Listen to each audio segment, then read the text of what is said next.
Yay. Actually, I might go a little dark rainbow. Let's see. Might go a little dark rainbow.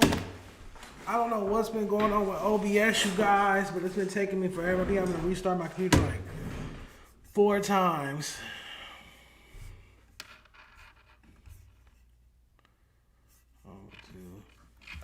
Before I'm able to do my thing. Let me see. There we go. What's the deal, Stoners Committee? What's the deal? Palm trees in the chat, man. Palm trees in the chat. Look at my title. Lord have mercy. Let me edit this title.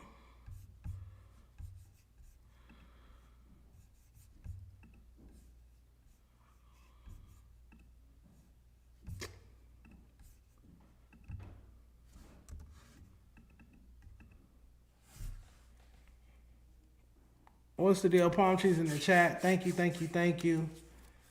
Tam will be here Wednesday. What you mean, what happened with Tam?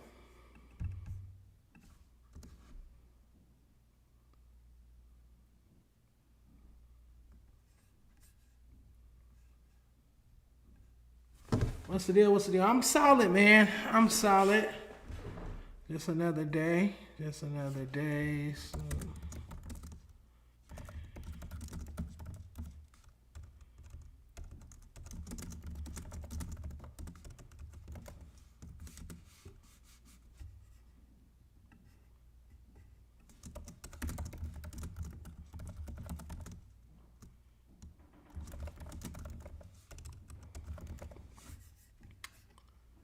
All right. I don't know. I don't know if Tam. I don't know. I don't think Tam knows. I don't know. We're gonna talk about it when Tam gets here on Wednesday. I did watch some of Munchie B's reaction to the situation. Shout out to Tam, man. Love Tam down. Best co-host I've ever had. Best person I've ever worked with. Been in the music business since 2008. Tam is my favorite person I have ever worked with. So shout out to Tam. And even though Jumper did get rid of her, if Adam did get rid of her, then he's an idiot because that would be a great loss. Tam is one of the best things about No Jumper. She's one of the most professional hosts up there. So that'll be Adam's loss. Tam's gonna be just fine. Just fine. When are you watching the Michael movie? I think I'm supposed to be going on a date to see it. And I think he already got our tickets. Even though I want to go to the drive-in. I like to go to drive-ins. Wait, you're suing TDE? Yes, and we're going to talk about that. Suing a few other people, too. Palm trees in the chat, man. What's up with Scar Soul? What's the deal, man? I feel like you had a birthday. Happy belated birthday. I unsubscribed from Tam. That's your loss, because her streams, especially when she be driving out here to LA, comedy. So that's your loss. Make sure you sub up to welcome to Tam. But all right, we got to warm up while people join the chat. Send a link out. Palm trees in the chat. I want to see a lit chat on Saturday. Y'all was turned the fuck down. I want to interact with y'all. I want to talk with y'all more. I want to see what's going on. We're going to warm up with a song. We're going to warm up with a song. I want to react to a song. And, of course, I'm going to react to a Chef Boy song. Because this is hilarious, and I want you guys to hear it. The song is called Members, featuring Tuski and Snoop Dogg. Let's check it out. I want y'all to take on this. Damn, say you going crazy in this bitch. Damn, say you going crazy in this bitch. That's on the gang, gang, gang, gang, gang, gang, gang, gang, gang, gang, gang, gang, gang, gang. I'm a real member. That's on the gang, gang, gang, gang, gang, gang, gang, gang, gang, gang, gang, gang, gang, gang. I'm a real member. I wish I knew how to crip walk. Hold on, look. Hey, how we make these gang songs and he don't diss. Ain't like my nigga Snoop said. Don't quit. I might be sneaking with your bitch. She gon' go wherever I go because she on dick. And if you really gang, then chunk your hood up. And if you don't gang bang, you can still turn up, go up. Ain't nobody tripping in the party. It's the bloods over here, but it's Crips up in the party. And the bitches in the party. Don't keep it civil. She gon' drop low and shake that ass. That booty gonna jiggle. I be hanging with them niggas. That really gang bang, that won't shake your hand till they find out what sex you clone. Bro, niggas. Cause I don't know. And each more hoes than these hoe bitches. And if you pillow talk on pussy, then you tellin'. And I ain't buying whatever the fuck you sell. That's on the gang, gang, gang, gang, gang, gang, gang, gang, gang, gang, gang, gang, gang, gang. I'm a real member. That's on the gang, gang, gang, gang, gang, gang, gang, gang, gang, gang, gang, gang, gang, gang. I'm a real member. All right, y'all. That's as much as I can listen to. That's Chef Boy's new song off his new project, Cheat Code. The song is called Members. That's on the gang, gang, gang, gang, gang, gang, gang, gang, gang, gang, gang, gang, gang, gang. I'm a real member. Nah, man. Terrible. L's in the chat. Trash can emojis in the chat. Trash cans in the chat. L's in the chat. Trash in the chat. That's bad. That's real bad. I don't know, y'all. I don't know what else I can say to get through to Chef Boy to get him to start making some real serious music. He just want to do this type of stuff and make people dance, I guess. Cool, man. Yeah, what's y'all take on that song? I ain't even gonna grade it. F. What are y'all gonna grade that song? Is this a continuation to Gang Member? I mean, I guess that's his whole thing. I don't know. Mr. Glock said it was all right. Okay, that's what's up. MJ1460 said, man, hell no, that ain't it, y'all. Fly Masico or whatnot said terrible, shaking my head. Hey, man, I can't call it. At this point, Chef Boy gonna do what Chef Boy wanna do. It is what it is, man. It is what it is. All right, let's see. Mr. Glock gave it a C. Cool. Respect. Palm trees in the chat. This is the Monday show. I have a guest coming later on. I do have a guest coming later on in the show for an interview. But that was our warm-up. I don't have a full warm-up. I don't think I have a full warm-up. Let me see if I can find something food-related right quick. You know, I like to start the show with some food. You know what? I like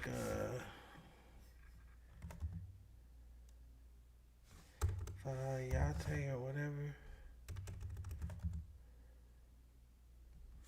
Here it is. I like her. Her and her daughter's food content. They be reviewing stuff together. You see the way that motherfucker dripping? I want it to drip like that. Wait, we should turn the camera around. Shut up! Late to Her mama's so mean. Fuck. But it's about alright. being late. The point of the matter is, this bitch, we've been Oh my God, we've been waiting for this. No, we. took us many motherfucking moons. Mama, you just dripping. You see the way that motherfucker dripping? I want it to drip like that. Wait, we should turn the camera around. Shut up! She is crazy. Turn it around. Her mama is so mean, man. They be trying food. They hilarious. Make sure you tap in with her. Let's see if we can watch one or two more of these. Some stuff that they be trying. They be eating all kind of shit. To be honest, they really try all kind of shit. I'm gonna bite it from the back. Flip it like a lollipop. I don't give a fuck about it. What's Today, my mama made that viral bacon egg little stick. Like she. D-Reacts TV, I love them. as Shout you out see. D-Reacts TV, man. My favorite mod right I now. need to make sure my. I don't know where Seven's at. Right. Look, no.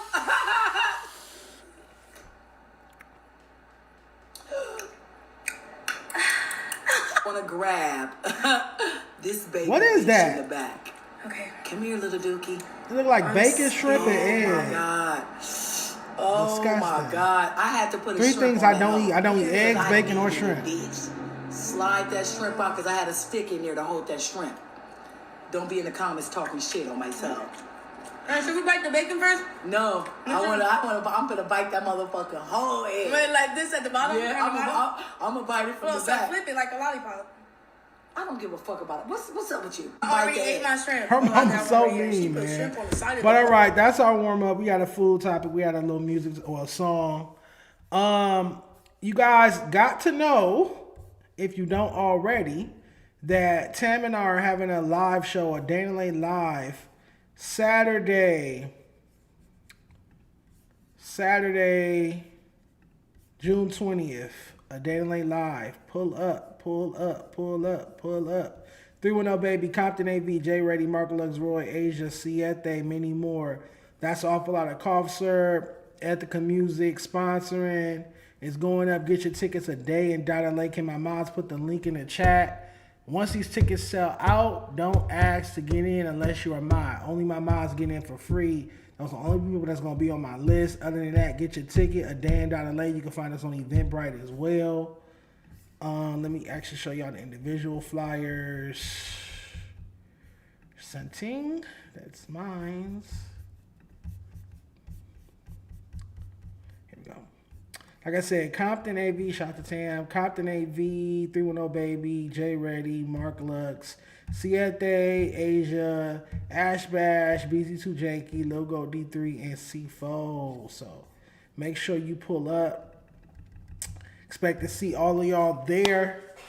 We're going up. We're going to have food vendors, drink vendors. Well, not drink vendors, bars, hookah, clothing vendors. Like I said, awful lot of cough syrups giving out free merch, and they're going to have a whole installation. They're bringing out the rap cars in the trailer. Ethica's going to be on stage throwing out Ethica care packages. We got a lot of surprises for you guys. It's going to be lit. It's going to be a movie, so make sure you get your tickets at Dan.LA. Scar Soul, just put the link in the chat. Shout out to Scar Soul. Click that link and get your tickets, man. Me and Tam are going up Saturday, June 20th, Juneteenth weekend. We need the city to pop out and fuck with us. If it's any artists that you think we should add to the lineup, let me know so I can work on that. We coming, we got like a month and some change left, a little over a month left to get this event together. Let's see where we at. Well, it's in my DMs. Show really should be in order. Also, over the weekend, I added Hood Trophy Bino. Shout out to Hood Trophy Bino. He'll be in attendance. He hit me. He said he wanted to perform, so he'll be at our live show as well. I want her. I want her. I want her. I want her. I wonder, is it going to be a bitch at the event sucking his toes? Let me see if I can find a video. Them videos he be posting. Them bitches at concerts sucking his toes. Hood Trophy Bino toes.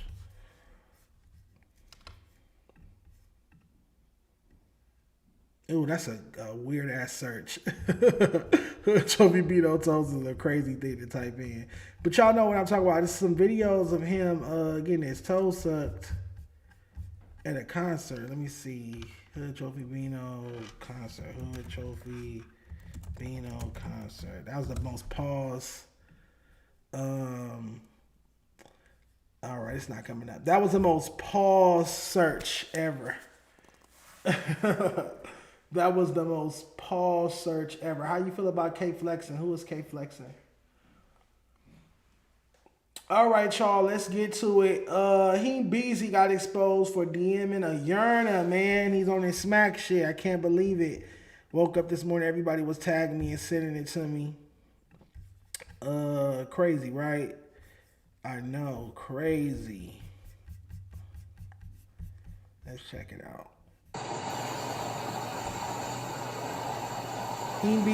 Rapper Beezy Instagram hack allegedly exposed for trying to book a trans 304.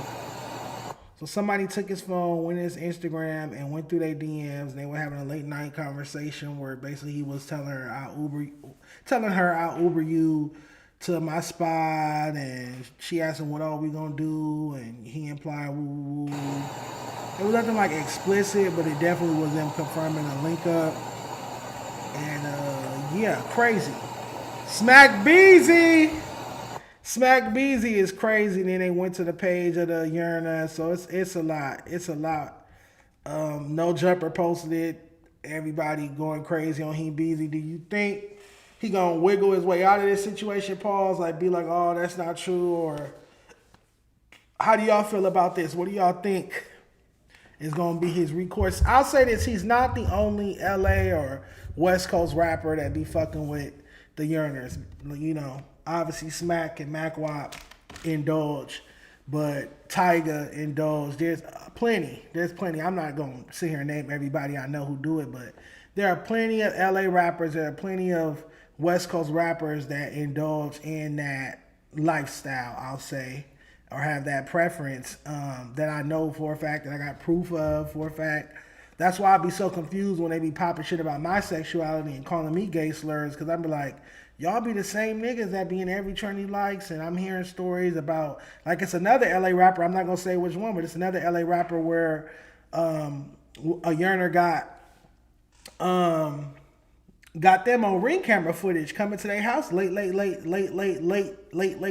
night, and they was threatening to leak that. This was like last year, like, you know, and for whatever reason they didn't leak it. But yeah, it's another LA rapper that had a whole scandal with some ring camera footage.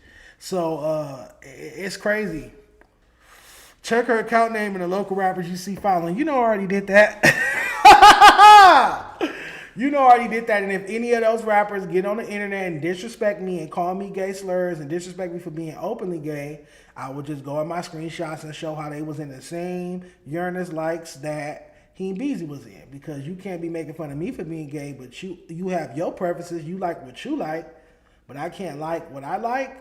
Interesting. But do you guys think, not that Heen Beezy's music career was even like on like that. I feel like since he got robbed for his jewelry in his house last year, and the whole Jet Beezy scandal, I feel like, you know, it's just been negative thing after negative thing for Heen Beezy. We're rarely ever talking about his music. Not that he ever was like the dopest artist to me. I remember he dropped like the worst Nicki Minaj Your Love remix, one of the worst songs I've ever heard. But do you guys think Heen Beezy could ever recover from being exposed for being in the Yearner's DMs? Like, can he talk that street shit anymore? If he put out a dope song, do you think the timeline will like look past whatever his personal business is and just focus on the record, or are they gonna still be in the comments talking about, oh, we remember you in that Yearner? Is what I'm saying. So interesting, very, very, very, very, very interesting. Scarso want to see the boy perform at the Danley live event. I look into it. I mean, they SOB. No, they booked that day. Well, somebody had Heen Beezy's phone and was scrolling through Heen Beezy's. Somebody had Heen Beezy's Instagram account. Excuse me, and was logged. They showed they were logged into his account and went to his DMs and went to those messages and scrolled through. Go watch the video. You'll see, for whatever reason, the post I selected is far out. Maybe on the No Jumper one you can see it a little bit clearer.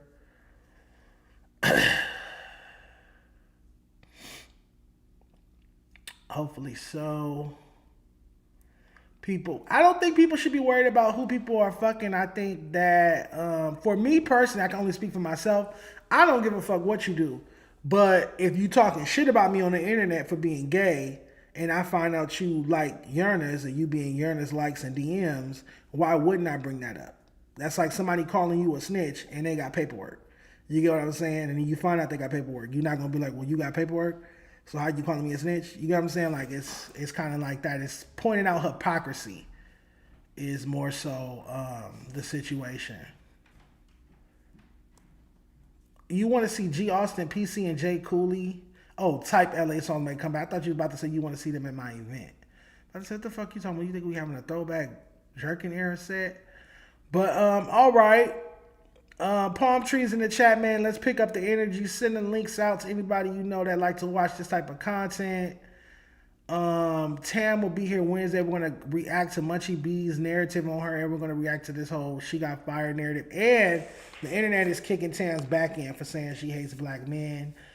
Not saying she hates black men. Lord have mercy. For saying that Tam. Excuse me, y'all. Hold on. Let me get it right.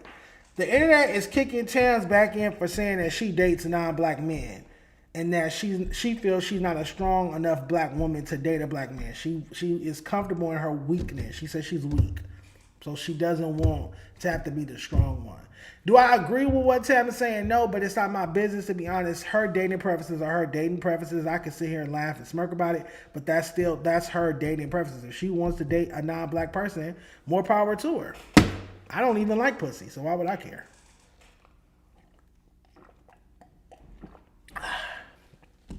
I don't, I ain't trying to bone. I ain't trying to hit. So why would I care? I don't have a dog in the fight. But I just know, like I said, me personally, I could never sleep with somebody that's not black. I can never date somebody that's not black. I can never, ever in a million years, ever. It's disgusting. It's disgusting. It'll make my skin crawl. So, but that's me. You know, she wants to do that. Tam wants to date someone that's not black right now. That's her prerogative. I do see a lot of people kicking her back in for her opinion. I disagree with her opinion. And another thing about the situation is I enjoy the fact that Tam and I finally have something to disagree on and debate about and go back and forth about. Because Tam and I, we always get along. We're so like-minded and similar and have so many similar qualities that we never ever like contrast. We just be sitting here agreeing with each other week after week. And I feel like sometimes I get a little slow and dull and boring. When I watch a podcast, I want to see the co-hosts kind of go back and forth on some topics. Not everything, but yeah, some topics there has to be a difference of opinion. And normally with Tam and I, for whatever reason, we kind of be in agreement a lot up here. So with this whole Tam is dating, like Tam is pro interracial dating and I'm not, I like this and I want to keep having the conversation because it shows a difference of opinion. I respect her and her wishes. It's her body, whoever she want to lay down with and date and be her life partner, that's her business. But I'm just letting her know I don't like interracial dating. I wouldn't date somebody that's not black.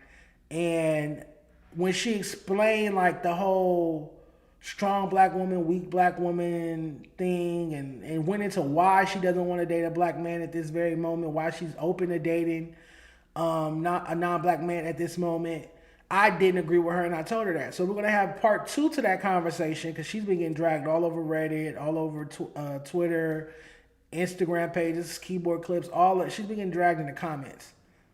Viral Way been going at Tam. Even Viral Way is sending shots at Tam in the Keyboard Clips comment page. He's sending shots. Mr. Viral or Viral Way podcast, one of them. So it's lit. It's crazy. But all right, another thing I got from Keyboard Clips page was this. It's really from the Reddit, to be honest. He reposted it because I saw it in the Reddit. But this narrative that Pun is responsible for destroying FMW. Dun, dun, dun. Destruction! Dark Rainbow! All right, so it says, is Pun responsible for destroying part of FMW and the trash content that's been put out as a result, living up to this destruction? And so the list of shows that Pun has allegedly destroyed with his destruction: Ace Boys Worldwide, gone. Let Me Cook, gone. What Could Go Wrong, gone. Shame on You is still here, but I guess it's losing its steam. They don't want to add Community to that list. But, well, no, it's not really destructive. I don't know. Okay, so what you guys take? Chat. Anybody got any comments on this? Did Pun ruin FMW with all his messiness and destruction? Y'all know it's baby destruction. As a member of the Dark Avengers, once a Dark Avenger, always a Dark Avenger. Probably the GOAT Dark Avenger, Dark Rainbow. I would say that I enjoyed Pun's messiness. I enjoyed Pun starting drama and commotion. And I looked at it like production. He was just being a dope producer. He was creating moments and narratives and situations that got the chat talking, got people interested in the show, got people tuned in. It became like must see. You gotta watch because Pun is cooking. Let Me Cook. Feel me? Those Let Me Cook sessions is epic. I had some epic moments in Let Me Cook. When I told Keem he looked like Vanessa Williams, that's a classic. Pun fell out laughing. That's a classic moment. So I appreciated what Pun brought to FMW. I think there is a counter to it. I think there is another side. And I'm not going to be like where it go too far, but I just feel like it'd be like, how do I put it? It be stuff he does where I guess somebody has to be there to rein Pun in, I guess. And he don't have that anchor. Somebody like rein him in. And now, it's so crazy. I'm going to get back to that. But it's so crazy because now when you look at it, Pun don't do no destruction or do anything like that. And that's why the shit is boring. That's why Community is low-key boring now. And the FMW circuit is boring because Pun don't talk about shit. And I feel like Pun don't do the destruction shit no more because he don't want people to bring up Ace Boys Worldwide breaking up and retort. So if Pun get on Community or Shame when you popping it about another podcaster, talking this shit or starting drama, starting narrative, stirring the pot, woo, woo, woo, all his opponent, all his rivals going to do is say, shut up. That's why Rios and Manny and Trey, aka Fred, is gone. You wasn't paying them, or woo woo woo, whatever the narrative is on that. That y'all wasn't splitting super chats or what have you. That show got canceled. Ladies' Night got canceled.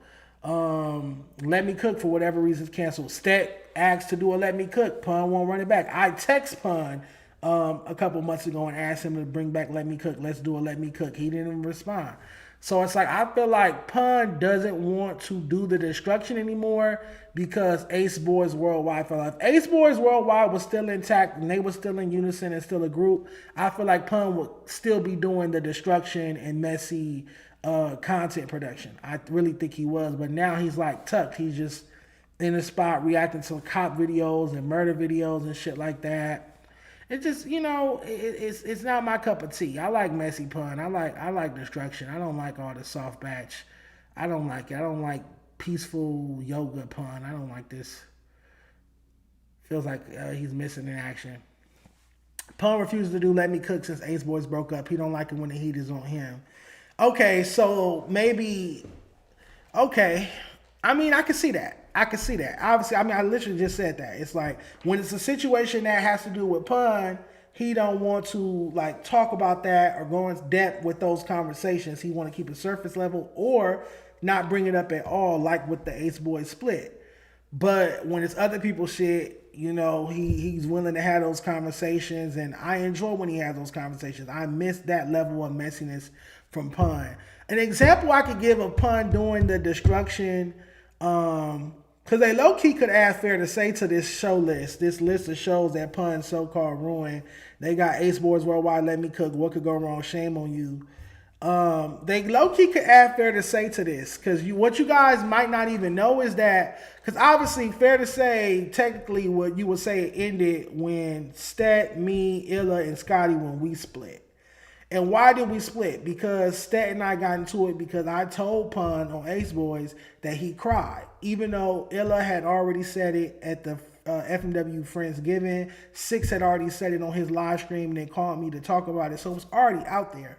So that's why I didn't see it was anything wrong with me talking about it on Ace Boys on Monday. Then on Tuesday we go film Fair to Say, react to that. And now I was being baby destruction. Nonetheless, and it's true. It's not like I was lying because Illa and Six confirmed it. Said she did cry. But why did Stet cry? Why did Stet cry? Who told Stet he couldn't sit in his chair that day? Pun. Dun, dun, dun. Destruction! Dark Rainbow! I'm trying to tell you. Pun and Smack on my soul. Pun and Smack told me and Illa, when Stet get here, tell him to switch seats. He's not sitting in that seat today. That is what he said.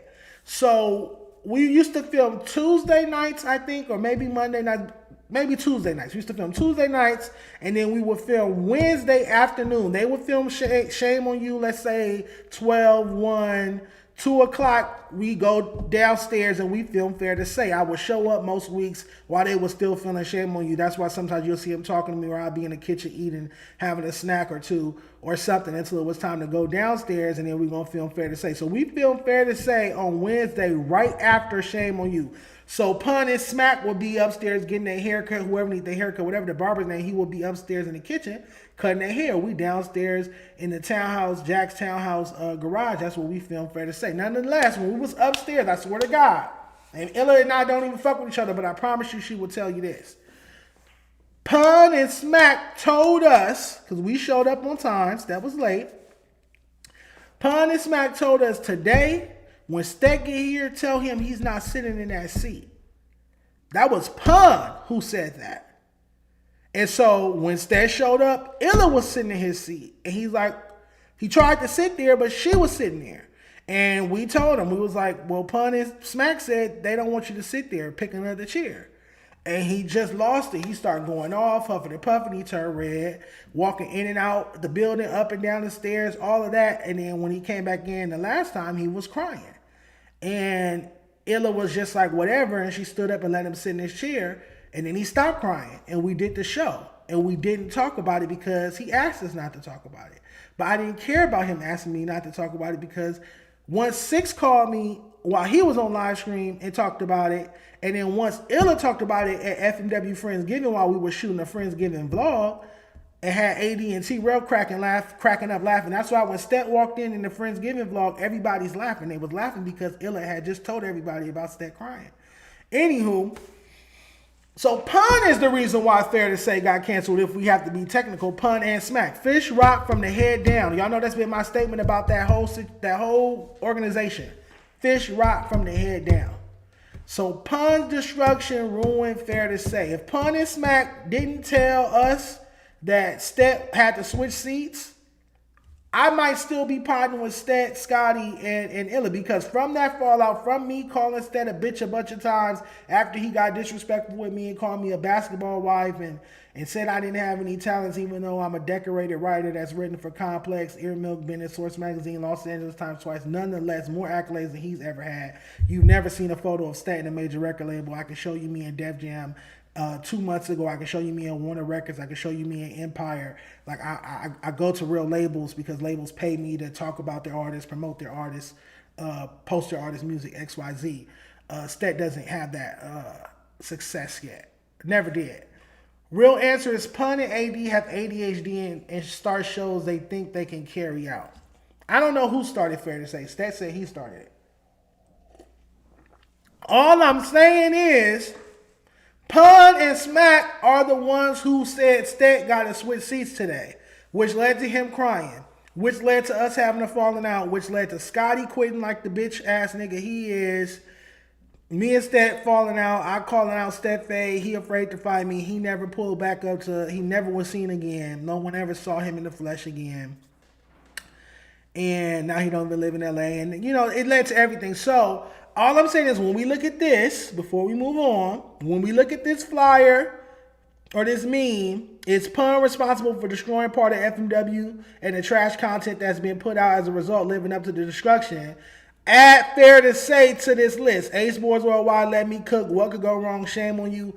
5 should be Fair to Say. Because if he hadn't said Stet got to switch seats, that show might still be going on. Now, a loved one, a close person to me, this is just a couple months ago, actually, we was talking, and he's a huge Fair to Say fan, and he was just telling me, like, yeah, y'all fucked up that show. He really feel like I fucked up the show. He told me straight up, he feel like you fucked up the show the second you told everybody that Stet cried.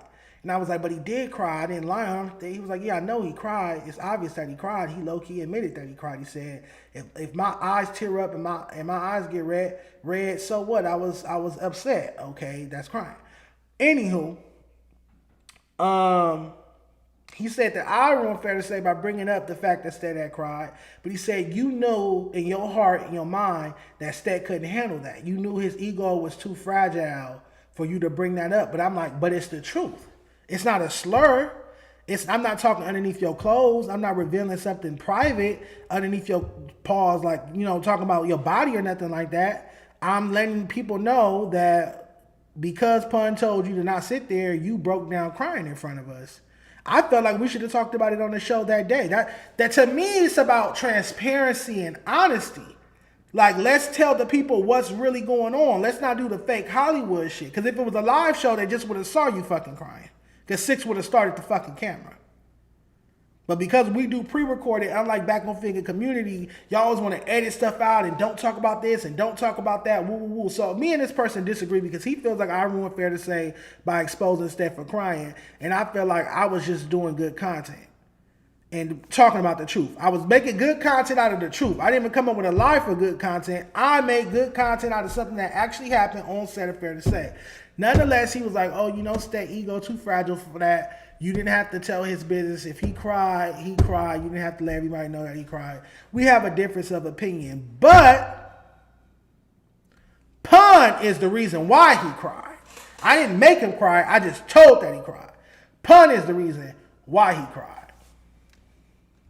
Who is Dragon Knight? Why are y'all always bringing up Dragon Knight Crip? Who is Dragon Knight Crip? Why are you talking about that? No, Fair to Say was a good show. Fair to Say was a good show. I didn't get treated fairly on set of Fair to Say. My co-hosts were too busy riding the Apollo's dick. They wanted to be on the Apollo so bad. I remember even Scotty, we was filming our episode one night on like a Tuesday night. It's me, Illa, and Stat sitting there. We waiting on Scotty. We go on our phones. He's at the Apollo, live on a show. We filming our show. You at the Apollo. No heads up. No, I'm going to be on the Apollo today. Y'all start without me. None of that. So, you know, our code, and then Illa was fucking TF from the Apollo. You guys know that already. So she's digmatized. To this day, Stat still think he an honorary member of the Apollo. So fair to say, co-host, 3/4 of the table chose the Apollo over Fair to Say. So that's partly also why that show got canceled. But I have to blame Pun. Before we move off of this, we have to put some blame on Pun because Pun shouldn't have told Stat he couldn't sit in that chair. He could have left Stat alone. He should have been mature enough and good enough of a business owner and a leader to just let Stat sit there, because Stat did an amazing job. And Stat hates my guts, but I don't give a fuck. Stat did an amazing job moderating that show. That was some finite moderation. He was a great moderator. His intros, his outros, how he read the ad, transition to segments. To this day, and I don't like the nigga at all, but I give him his props. He's a great moderator. He was a great moderator on Fair to Say. So Pun and Smack should have left him alone. Another thing this close person to me told me when we was having this conversation, when he felt like I ruined the show by exposing Steph for crying, he told me when Pun and Smack told me and Illa that, oh, Stat not sitting there today, we should have said, no, we're not doing that. Stat's going to sit in his seat. And it opened up my eyes because I never really looked at it that way. You know, I never looked at it that way. I swear to God. I never looked at it that way. Like, dang, when Pun and Smack approached me and Illa and told us when Stat get here today, tell him he not sitting in his seat and sitting in another chair, obviously they was fucking with him. They was trying to fuck with him. They was trying to get a reaction out of him.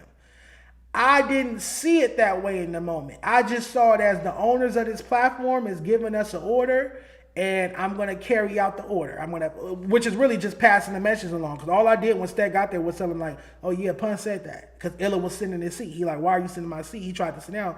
She's in the chair. And he's like, why are you sitting in my seat? And she like, Pun and Smack said you not sitting here today. Pick another chair. And that's what I was like, no, I was there. He said that.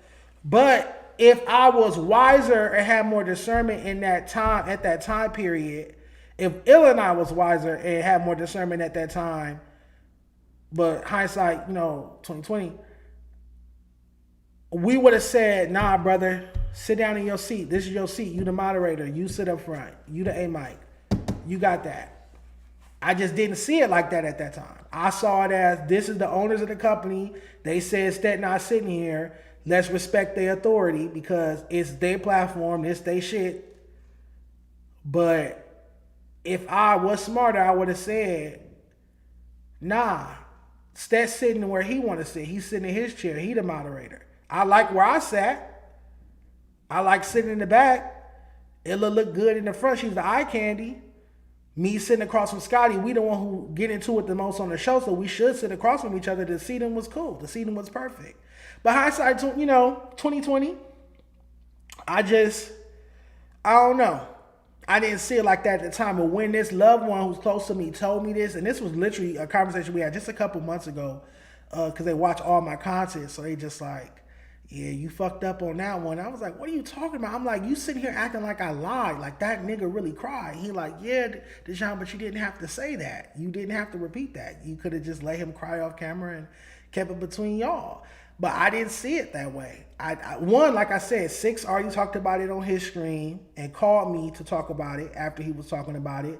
Illa talked about it at FMW Friendsgiving. So I'm like, okay, the other two people that was in the room, Scotty wasn't there when it happened. The other two people, Scotty didn't do Wednesdays. The other two people that was in the room, they already talked about it on camera. So why can't I bring it up when I go on Ace Boys? But, it is what it is. Illa low-key was in it doing content. She couldn't take the negativity from the chat. I'm sure that's what it was. I don't, it could be that. She could have been uncomfortable on camera. I don't know. I think she just don't have a winner spirit. That's what I think it is. Like me, if I'm not winning, I'm not happy. I think she was happy when we was getting episodes with 8, 9, 10,000 views on a channel with over 100-something thousand subscribers. Sted and Illa was happy, but mostly Illa was happy. They was fine. They didn't care. Me, that shit was embarrassing. How am I on a channel with over 100,000 subscribers and fair to say it's getting 10,000, 11,000, 12,000 views? But we got all this shit going on behind the scenes that we could be talking about, but nobody want to talk about it. Like Illa calling Stet a bitch, or Stet turning up on Illa on another episode, or before another episode, and making Illa cry and walk out. Illa cried on the set of Fair to Say too, and walked out, and called AD and punning him. You get what I'm saying? But when it come to me, y'all talk about all my shit. Y'all asking me, did I fuck Brick Baby on camera? I just saw that clip the other day. They was asking me, did I fuck Brick Baby? What time he came to my house? What time he left? Woo, woo, woo. Y'all sit up here and ask me all these questions underneath my clothes and shit like that. But we can't talk about Illa getting mad at Stet and calling him a bitch and us wrapping the episode up. We can't talk about Stet turning up on Illa, calling her out her name, going up on Illa, making her cry and walk out. We can't talk about that. We can't talk about Stet crying over a chair. When it come to other people, it's don't talk about it. Don't talk about it. But when it come to whatever Dejon was going through, y'all wanted me to always speak on it. Y'all will always make that a topic on the show. It's just weird, but whatever.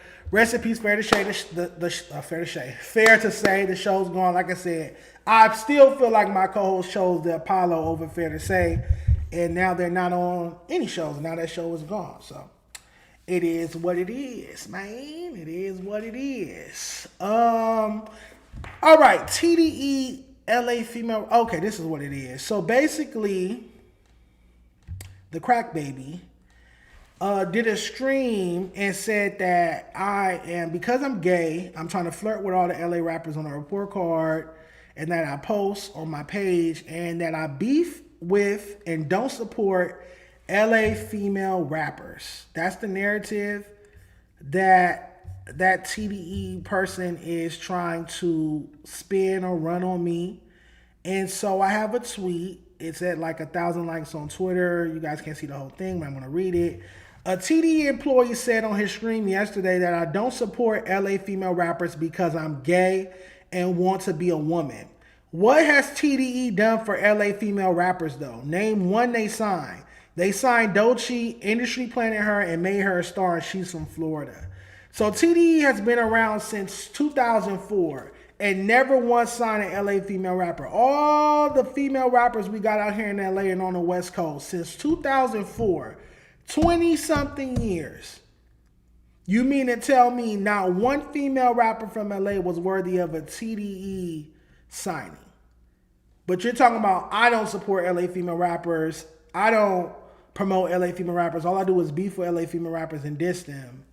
But TDE hasn't signed any. Y'all went to the South.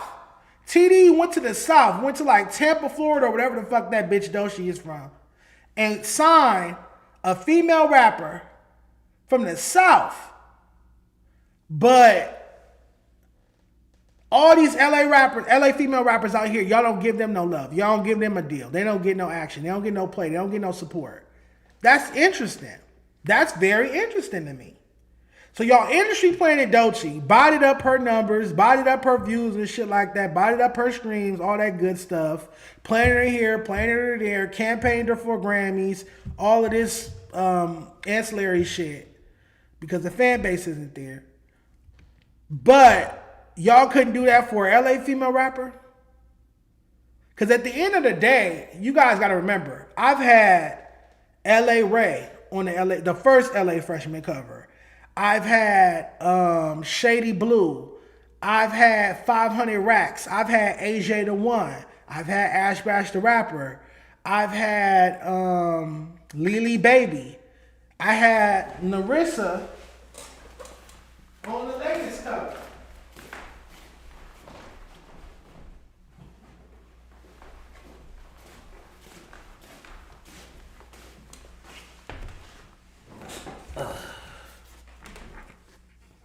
Narissa. So I put For 6 years, I put LA female rappers on the cover of my magazine, the LA Freshman cover, for 6 years.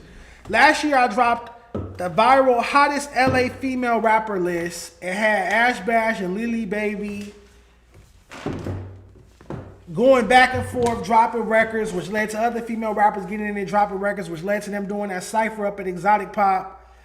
Did my best to get LA female rap cracking by putting out this list, sparking some controversy, sparking some conversation, just like I do with the males. So you talking about Mixed by Ali. That's a great point. Mixed by Ali has Shady, Kendrick's engineer and former TDE executive, has Shady Blue on the shelf at Interscope. Wouldn't let her release music or anything. She was just sitting there rotting. Facts. Talk about it. Nonetheless, she wasn't on TDE though.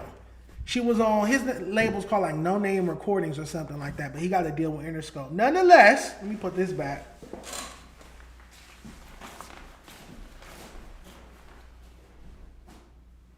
Boy, oh boy.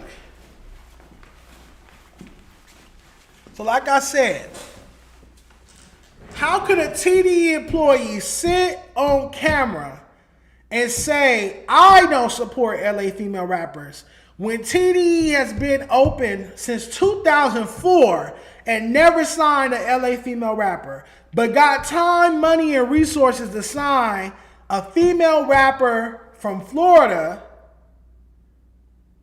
industry planner, do all this propaganda to get people to think she's bigger than what she is, even though nobody knew who the fuck she was, nobody knew the records. Y'all got time to do that, but y'all can't sign and promote a LA female rapper. Anybody in my chat want to speak to that? I got questions. I'm so curious. Dejon Paul don't support LA female rappers, even though I put an LA female rapper on each one of my LA Freshman covers. Sometimes I've had two. I had Ash Bash and Shady Blue on the same cover. That was two. I had 500 Racks and AJ the One on the same cover I did with Pro Club 2022. What are you guys talking about? Niggas don't know what they talking about, man. Niggas don't know what they talking about. So yeah, TD, go sign a LA female rapper. Y'all put on a chick from Florida, from like Tampa, Florida or something.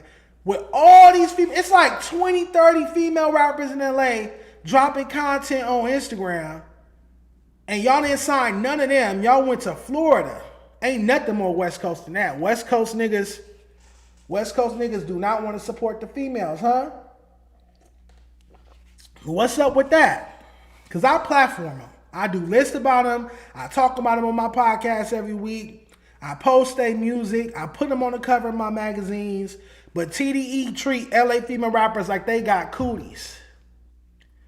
Y'all treat TDE treats LA female rappers like they got cooties, like they got the plague. Y'all don't want to touch them. Y'all don't want to sign no female rappers from the city. But a TDE employee got the nerve to sit on camera and say Dejon Paul don't support LA female rappers. TDE is full of hypocrites, man. That's why when I do this big expose, exposing the tea I got on TDE, boy, oh boy, we gonna silence the hypocrites. The hypocrisy of TDE is done, man. It's over with. Because I got a bomb. I got a bomb to drop on TDE. They don't even know. I got a bomb. I got something that's going to be the downfall of TDE. The information I got from a viable source that used to work over there. The shit I got that has to deal with sexual assault. The shit I got, it's over with. I'm not talking about that $48 million lawsuit. I'm talking about a whole different situation with a TDE artist. And I'm going to leave it at that. All right, so why does the title say, I've been seeing people in the chat, why does the title say Dejon Paul is suing Schoolboy Q, TDE, and Figmunity World? So, I have, by the grace of God, I didn't even have to go out and get an attorney. An attorney reached out to me asking could they take this case. They reached out to me. So the attorney feels like this is the correct course of action. My attorney feels like that's the correct course of action. And I'm inclined to listen to my attorney. I haven't made my final decision on Figmunity World, but I know for a fact I'm suing TDE and Schoolboy Q. Dejon, why are you suing Schoolboy Q? Schoolboy Q's DJ and Schoolboy Q's road manager have been disparaging me, using gay slurs, and insulting me for my sexuality since October 2024, and I have it documented on camera. I got the footages of Schoolboy Q's personal DJ and road manager disparaging me and using gay slurs towards me over and over and over again, even after I asked for it to stop. So because of that, I feel like Schoolboy Q and my attorney feels like Schoolboy Q should be included in this lawsuit and held responsible, and I agree fully with that. The Figmunity World thing, I understand like legally that's the correct course, and that's what my attorney is advising me. And when people find out, especially when Punch and Top Dog and all of them find out who's my attorney and who's representing me, when they get served, they jaw gonna drop. They jaw gonna drop when they see. When y'all find out who's representing me, who reached out to me to be my attorney, when y'all find out who's representing me, but when Punch find out, his jaw's gonna drop. But back to this. Schoolboy Q has to be held accountable. Now, me personally, there are individuals at Figmunity World that I am cool with. Shout out to Court. Shout out to Corniana. She ain't did nothing to me. You know, there are individuals at Figmunity World that I'm still cool with. But at the end of the day, if my attorney strongly suggests that we add Figmunity World to the lawsuit, then that's what we'll move forward with. Because I'm ready for people to start getting served. I think they think I'm playing. I think they think I'm bluffing, like I'm not going to do it, or like I'm just sitting here capping about it. So I'm ready to get the ball rolling on this. So if that's going to make my attorney feel more confident moving forward, adding Figmunity World to the lawsuit, I think that's what we're going to have to do. Not happy about it, but I think that's what we're going to have to do. I'm not happy about it because there are individuals within that organization that I am still cool with. Shout out to Court. No pun intended. But my attorney, for whatever reason, feels like it's necessary that we include Figmunity World in the suit. So I'm not going to go against my attorney on behalf of people that disregarded me, that either participated in the homophobic gay slurs or stood there and said nothing while their friends / co-workers / employees were saying gay slurs about me, when they could have stood up on my behalf and been like, hey, watch out, don't say that about Dejon. He's our new employee. He's doing a good job. Oh, fair to say 3 times a week. He's driving out here 3 times a week, always on time. He's doing a great job to show. He got the views up. I didn't get none of that. I didn't get any of that. I didn't get any grace. I didn't get any humanity. I didn't get any consideration. It was like I was an animal or a pallet. I've seen animals get treated better than I got treated at Figmunity World. So yeah, most likely they're going to be added to the suit. If you guys don't believe it, it is what it is. You guys aren't lawyers, and you know you guys aren't pertinent to my actual real life. So yes, I am definitely suing TDE and Schoolboy Q, and most likely Figmunity World. If my attorney persists, yeah, I'm not gonna fight them on that. I'm not gonna fight them on anything. Oh, I have a clip. Remember, I tried to get this clip up because people want to know, oh, how did all this start? How did all this start? I have the clip from when it first started. This is October 2024. On the Apollo. I was here October 5th. This would have been like the next week or something like that. And this is 2 TDE employees, MacWop, Schoolboy Q's DJ, this thing, Schoolboy Q's road manager. This is them insulting me for being gay. This is how it all started. This was the first time I saw them disrespect me for being gay. Because like I said, I just went on Apollo. We had a great time. But then when I'm not there and watching the show, listen to what they had to say about me. Let's check it out. I feel you for sure. But that nigga, Dejon, started it by telling niggas, showing niggas messages anyway. Where'd that comfort come from? That's what he's talking about, environments. Where that comfort come from? Where that comfort come from? Why you come over there so comfortable? Show us that. Like, we wouldn't look at you like you weird. And I feel you, but he might be trying to bone something. Who you talking about now? Talk about it. I don't know what you talking about. Trying to bone something. I'm talking about Dejon. Bone who? Say my name. Like, let me get close to niggas. Like, I don't fucking know, nigga. Lick it. He on a nightgown in that motherfucker.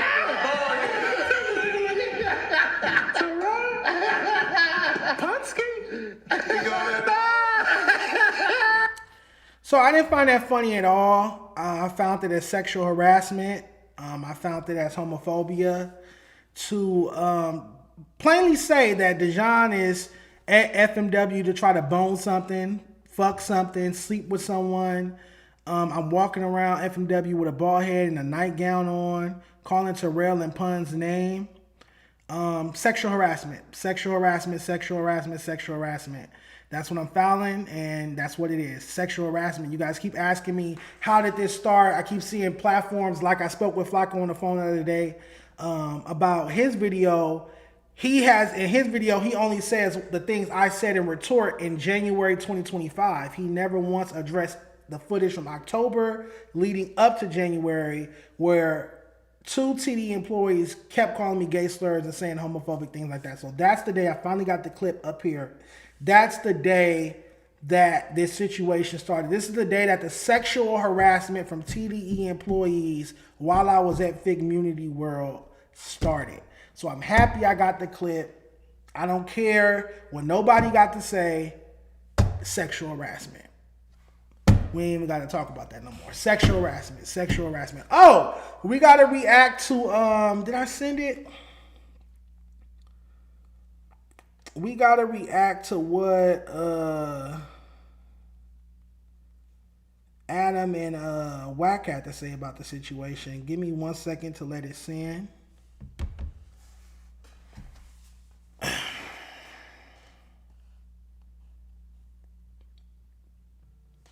Okay, it's sending. It's sending.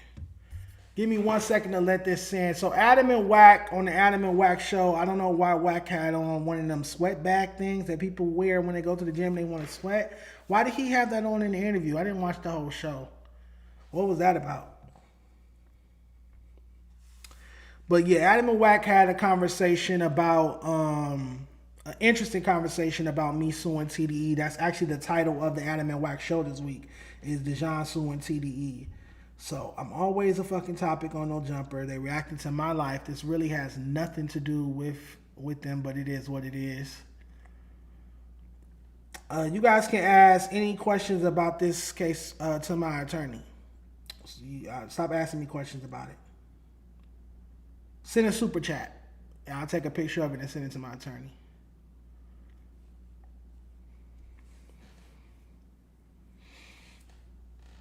Hold on. We got one more, right? One more. Yep. It's 3 clips. All right.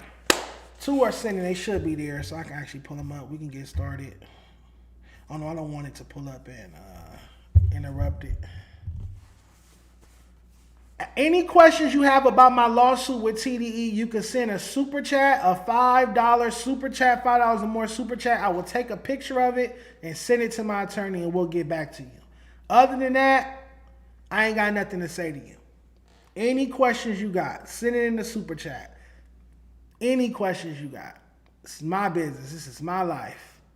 I got to fight for me. Nobody else will. Y'all won't. No other podcasters I've seen really. Nobody's fighting for me. And another thing, I don't know why Punch is contacting Tam. So Punch reached out to Tam, sent his phone number, begging her to call him. He wants to know, is this content or if I'm really suing? Stop trying to get in contact with me and my team. That's harassment. You're furthering the harassment, Punch. You are furthering the harassment. You've never hit Tam up before. So why are you reaching out to Tam over the weekend trying to get on the phone with her and see if I'm really suing or if this is just content? He's also, I won't reveal who, but he's reaching out to somebody that's respected in the street, somebody that I respect, trying to get us to have a meeting. Punch reached out to, I guess, a mutual friend. I respect this guy. I respect this gentleman a lot. well respected in the street, respected gentleman, known him for some years. Cool dude, absolutely. I have the messages, but I don't have to do that. Y'all can take my word or y'all cannot. This individual reached out to me and said that Pun wants to sit down. He wants to squash it. He wants us to sit down and squash it like men. And stop trying to get in contact with me. I would never sit and meet. I'll meet with you, your attorney, and me and my attorney. That's how we can meet. Stop trying to get in contact with me. So stop. Why are you telling Tam? Why are you telling my co? That's harassment. I say I'm being sexually harassed by TDE, and the president of TDE, who's already been in my DMs and then disrespecting me on Twitter, is reaching out to my co-host / business partner, asking her repeatedly to call him, call me. Is this content or is he really suing? Why are you involving a woman in this? Why are you trying to put Tam in the middle of, this is my decision. This don't have nothing to do with Tam. So that's weird. I think punch, not pun, punch. All right, the clip sent. So yeah, Punch, stop trying to contact my team. Stop trying to get big homies from the street. You can't intimidate me. You tried to reach out to a big homie from the street who's respecting the street. He's in my DMs talking about, oh no, Punch want to sit down. Stop it. Stop trying to contact me. This is harassment. I'm being harassed. Don't contact me anymore. I feel threatened for my life. But all right, let's get to it. Punch reached out to Dejon to tell him that he appreciated what he was doing content-wise, which is not really that surprising because Dejon does a bunch of content that really, emphasizes lyricism and musicality and hip-hop, whatever. So, especially on the West Coast. So he has that conversation. Then I think he finds out about how horrible some of the things that Dejon has actually said about various members of the Apollo podcast are. I don't even know exactly what he said about MacWap, but at one point, Keem is a part of TDE, and Dejon was saying some of the worst shit you could ever imagine about him. He was talking about his dad. The roaches are eating his dad is dead. He said the roaches are eating your dead dad right now. Shit like that. So then Punch hops on Twitter and basically apologizes to MacWap for even communicating with Dejon. What's wrong with that? I don't really think there's anything wrong with it, to be honest. Yeah. Bro, listen. That's like me finding out that somebody I sent some words of encouragement. Hey, bro, I like what you're doing. Keep going up. And then you find out. And then Remo sends me some shit where this dude's talking about your daughter. Right. You get what I'm saying? I didn't know it. So my first thing gonna be like, well, let me prove to my partners I didn't know this was going on. Mm-hmm.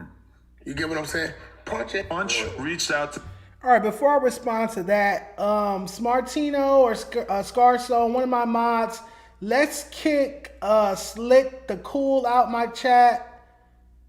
Let's kick Ganja Ross. Let's kick that exotic name out the chat as well. Smartino, whoever my mod is, let's kick them out. Let's boot them out. Thank you so much. But all right, so 2 points to this. One, like I said, when other podcasts, not everyone, but when some podcasts are covering or platforms are covering this story, they always talk about what I said in response, in retort. They act like I woke up one day and was like, I'm going to start talking about XYZ. I'm going to just start talking about these people's XYZ. No, as I just played the clip, and there's several other clips, since October 2024, TDE employees were sitting on camera on the Apollo in different streams, calling me gay slurs, mooks, F words, saying I wanted to fuck T-Rail. I was at FMW wearing dresses, nightgowns, calling out T-Rail and moaning T-Rail and Pun's name, all sorts of sexual harassment and gay slurs, homophobic speech. Since October 2024. There's a whole clip on YouTube. It's an entire clip from December 2024 called Dejon Says No More Gay Jokes. FMW still left it up. That's why they're getting sued. It's still up. This is from December 2024. I'm sitting with the owners of the platform, Pun, Duno, T-Rail, and Smack, who has a TDE tattoo. He's chewing me out right now, pause, about his homie / TDE affiliates, co-workers, calling me gay slurs and me defending my name. This is from, how do you find out when something dropped? Where do you go to see the exact date that, November 9th, excuse me, not even December, November 9th, 2024. Don't shame me for being gay. Dejon Paul is tired of the gay jokes. Look at the thumbnail they put. This is why they're getting sued. Don't shame me for being gay. Dejon Paul is tired of the... So I told you guys, y'all published this. Y'all showed it. Y'all published this. In your own words, y'all published that I said Jean Paul's tired of the gay jokes. Don't shame me for being gay. Yet I kept getting shamed for being gay. So I don't understand why Adam is mentioning what I said in 2025 when we're watching content that proves I'm being sexually harassed and made fun of for being gay by TDE employees in 2024. Which one comes first, 2025 or 2024? Which one comes first? Maybe Adam's a little slow. I don't know. Because last time I checked, October 2024, November 2024 come before January 2025 when I finally stood up for myself. But it is what it is. Let's keep watching the clip. Oh, I'm not done. My second point, the hypocrisy in this clip. The hypocrisy in this clip. So Wack is saying, and Adam's co-signing, that what Punch did was okay. It was okay for him to reach out to me, say great things about me in my DMs. Then once he find out I had bad blood with his homie / employees / subordinates, he gets on Twitter and disses me and disparages me and apologizes to him, asks to take a stance with them. And I feel like I just said this on the show the other day. When I was talking to Flacco, I think it was. Adam will go do an interview or a whole show or a podcast with a nigga from Hoover or this gang, that gang, this part of LA, that part of LA. And the very next day, he will sit down with their direct op and be buddy with them.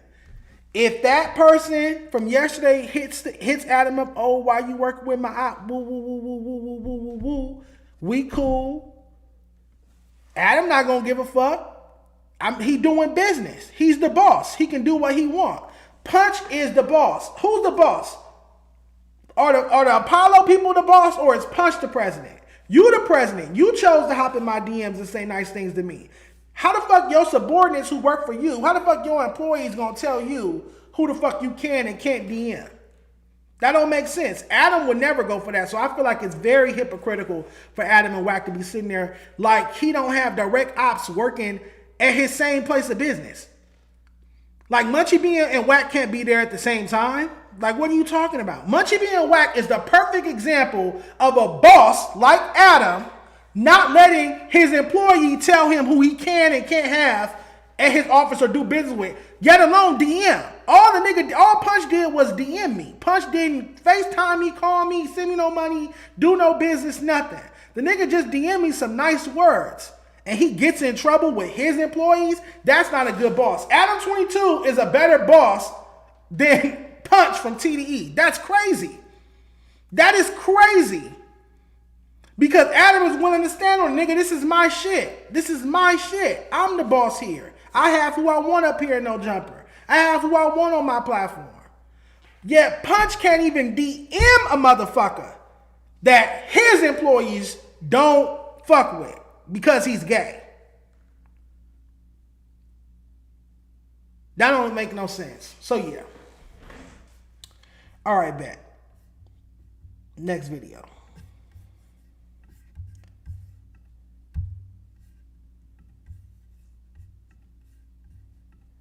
He don't got no voice in the culture. I mean, he has some kind of voice, even if it might not be reflected in the numbers on his podcast. Yeah, listen, look. I salute dudes creativity, right? To create a report card and create these things, right? But that shit ain't been embraced like that. No, yeah, it's still pretty tiny. It doesn't. He does like 1,000 views per podcast. Yeah, it doesn't. Like that. It doesn't make a difference. You know what I'm saying? Shout out to him for doing what he's doing. I give him props for squabbling up. I don't take nothing from him. You know, that's why I give him his most props from. You know, but you know, at the end of the day, you know, I just think Punch was like maybe a little. All right, I love how he tried to clean that up at the end. Walk that back. But he's entitled to his opinion, and Wack feels like I don't have a voice out here in West Coast hip-hop. It is what it is. I think when a new artist drops a project or drops some music, I don't think they want Wack 100's opinion on it. I think they're hitting me up about it. That's what I think. I think when a new LA rapper, a new West Coast rapper drops some music, I don't think they want Wack 100's opinion on it. I think they want Dejon Paul's opinion on it. In a few minutes, I have to go over the hottest LA rappers list I dropped today. It's rappers crashing out, literally holding phones up to their face about not being on my list. It's rappers in the comments beefing, threatening each other because one's on there and the other's not, or one's at this point, one's at that point. What are you talking about? My report cards got me writing for Complex in Los Angeles Times. Just because I don't do the gang member shit and all of that shit doesn't mean I'm not making impact. I'm making impact in the actual hip-hop scene. That's what y'all aren't really a part of. Y'all are a part of the gang and content shit. I'm a part of the actual hip-hop music scene. I'm making great, impactful content there. You're right, my YouTube don't do shit. My YouTube is shitty. My YouTube game is shitty. But everything else is booming. I'm booming on Twitter. I'm booming on Instagram. In the writing world, can't no journalists on the West Coast write about hip-hop better than me. Not one of them. Hold on, let me plug my... I gotta plug my laptop up. So, yeah. I think that, you know, everybody's entitled to their opinion, like I said. But at the end of the day, these artists aren't hitting you up for nobody's hitting Wack 100 up for his opinion on a record. These artists are asking me, even Hitter J3 of all people, in my DM asking me for my opinion on a record. When Big Sad is about to put out his project, he's sending it to me before it drops, asking me, should he change anything? He's asking me, what do I think, which album cover should I pick? The last album cover for Big Sad's album. Like things like that. He had different options. I picked the best one. Like things like that. Like that's my lane. That's what shows me impact. In fact, I'm so impactful in this scene. I had Wack 100 in a clubhouse telling me which rappers I should and which rappers I shouldn't have on a report card. And I could pull up them clips. Where I was doing a clubhouse room with somebody and Wack joined the room and started telling me, yelling at me about, oh, why you got this person on there? No, you need to have this person on there. Why you got this person there? You need to have this person there. And you know, in full honesty, full transparency, he was right about some of those picks. But if I'm not making no noise, why are you coming in clubhouse rooms telling me who should be on my list? Let's talk outside of LA now. Atlanta Rap Report Card, 12.3 million impressions. Post on my mixtapes, Daily Loud, Say Cheese. Let's talk about it. I dropped a female rap report card. Got talked about on Joe Budden podcast. Let's talk about it. Like, let's really talk about it. Now, again, just because I don't make any noise in the gang, street, Wild Wild West, YouTube hemisphere you guys got going on, that's not my lane. If I was on here talking about unsolved murders and gang violence and gang politics, I'd be going up like Flacco. Imagine an openly gay man sitting up here talking about paperwork, prison politics, jail fades, DPs, put-ons, put-offs, XYZ. Viral. Like, I'm not Flacco. I'm not Trap Lord Ross. That's not my type of content. I don't care about that type of stuff. I'm not DC Baby Draco. I don't care about that type of stuff. But again, Wack's entitled to his opinion. If he feels like I'm a nobody in this space in the music scene, and that's just how he feels, I can't change his opinion. I'm not here to. All I'll say in conclusion is nobody cares what Wack 100 thinks about their record. They care what Dejon Paul thinks about their record. And that's just that. Let's get to the last. Oh, hold on. We were still playing this one.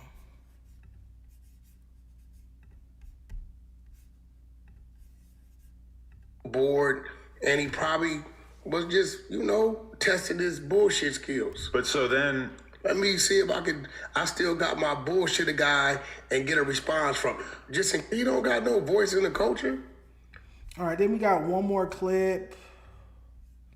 is pissed off at Punch for taking this line in this whole scenario, and he actually took to the internet and claimed that he is now suing TDE because multiple different members under the TDE umbrella, specifically, I guess he's talking about the members of the Apollo, like Mac, Wap, and Keem, have expressed so much homophobia to them, and he even gave No Jumper a little shout out. Finally, you mentioned the homophobic stuff that was said to me, like the F word and Mook and Dyke and Big Gender and Big Mama House and oh, you want to fuck T-Rail and you wear dresses, you wear nightgowns at FMW. Finally, we get some actual journalism where you report the story right.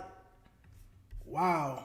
And said that the homophobia that he dealt with Figmunity World was actually much, much worse than anything he dealt with on No Jumper. That's a fact. That's a fact. I feel like, not that No Jumper is perfect. Trust me, it's a lot of bullshit in No Jumper. I mean, hiring unlicensed felons to be your armed security guard, which is illegal in the state of California, and trying to cover it up and act like it didn't happen and hide that you committed a crime by hiring and having an unlicensed felon working as an armed security guard, walking around No Jumper, walking around your W-9 employees with a ghost gun, an unregistered gun, because someone who used to work at No Jumper, who was there that day, not too long ago, told me that the gun wasn't even a registered gun, and No Jumper's insurance company found out about that when they filed their first incident report. But yeah, so that aside, March, whatever, 2024 aside, that day aside, everything else, I would pick No Jumper over FMW in a heartbeat. Outside of that shooting incident where the unlicensed felon fired his gun on the work floor at his unregistered ghost gun on the work floor at No Jumper. Outside of that, I would definitely pick No Jumper over FMW because it just seemed like, not that my sexuality didn't get brought up at No Jumper, because Wack was definitely constantly bringing up my sexuality. Adam texted me on September 11th, 2023. He asked me, hey, by way, like, or something like that, are you gay? And I have these text messages. I can show you guys them right now. On September 11th, 2023, Adam asked me, was I gay? I had just left the office, just filmed, left the office. He asked me, am I gay? I'm like, duh, Adam. Like, isn't it obvious? Like, you don't pay attention to me. You never seen me before. This is our first time meeting or something. He's like, oh no, because Gina used to always tell us you were gay and that's why we shouldn't have you on. That's why you wasn't on Mad Lately. That hip hop show they did that got canceled with Gina, Vic, and forgot the other guy's name. Nobody knows who he is anymore. But yeah. And I was just like, well, it is what it is. That's, it is what it is. That's what I expect her to do. I'm gay. I'm not ashamed of that. And so Adam knew I was gay. So when Wack would always be like, oh, I think that guy's gay, I'm trying to expose him. Woo, woo, woo. So I'm not saying my sexuality wasn't brought up at No Jumper. I just think that it was brought up more and by more people at Figmunity World. It was like so many more people were overly invested in my sexuality and fixated on it, almost as if they was flirting with me or they wanted to be with me romantically or something. It was always just so, every day, on and off camera, it was like nothing but gay, gay, all day long. And No Jumper wasn't like that. I was allowed to do my job. I was allowed to come up there and talk about report cards, talk about West Coast hip hop, break down my New York rap report card, my Detroit rap report card, my Atlanta rap report card, my female rap report card. I broke down every report card I dropped in 2023, early 2024, live on No Jumper. Like, I got to do my job. There was like, again, Wack would say his shit, talk his shit about me being gay. But pretty much outside of that, and then the incident with Copperado where I ended up walking out the news because he kept asking me about sexual positions and weird shit. But other than that, for the most part, Fig Community World was worse than No Jumper. Outside of the shooting incident in March 2025.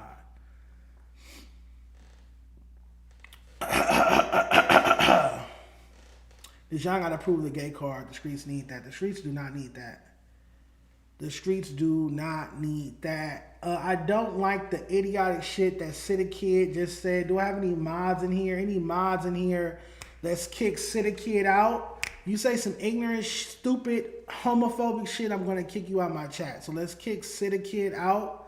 Any of my mods, thank you very much. I might need to put my phone on charge. Damn. What's next? Oh, Academics got me fucked up. This is strike 2 with Academics because I didn't like that little voice he did to impersonate me. The high-pitched voice shit. And then now, so Academics dropped a clip. And look at this, y'all. Why would he use this thumbnail? Why would Academics use this thumbnail? Excuse me. Why would he use this photo? Why couldn't he use a presentable photo? So I already got Flacco. Let me show you Flacco's. Let me show you Flacco's thumbnail for me.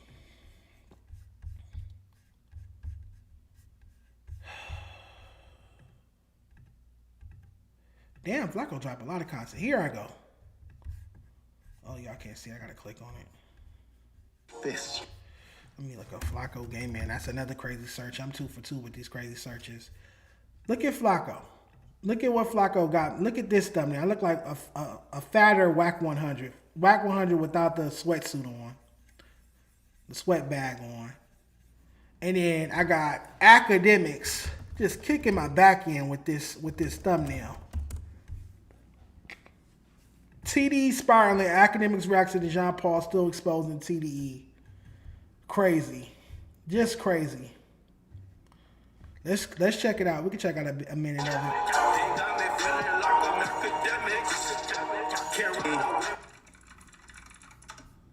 So TDE fell out with this, blogger from the West Coast. His name is Dejon Paul. Yeah. And he's been exposing them and legitimately exposing that, these guys are, kind of spineless and they don't have it together as much as we might think they do.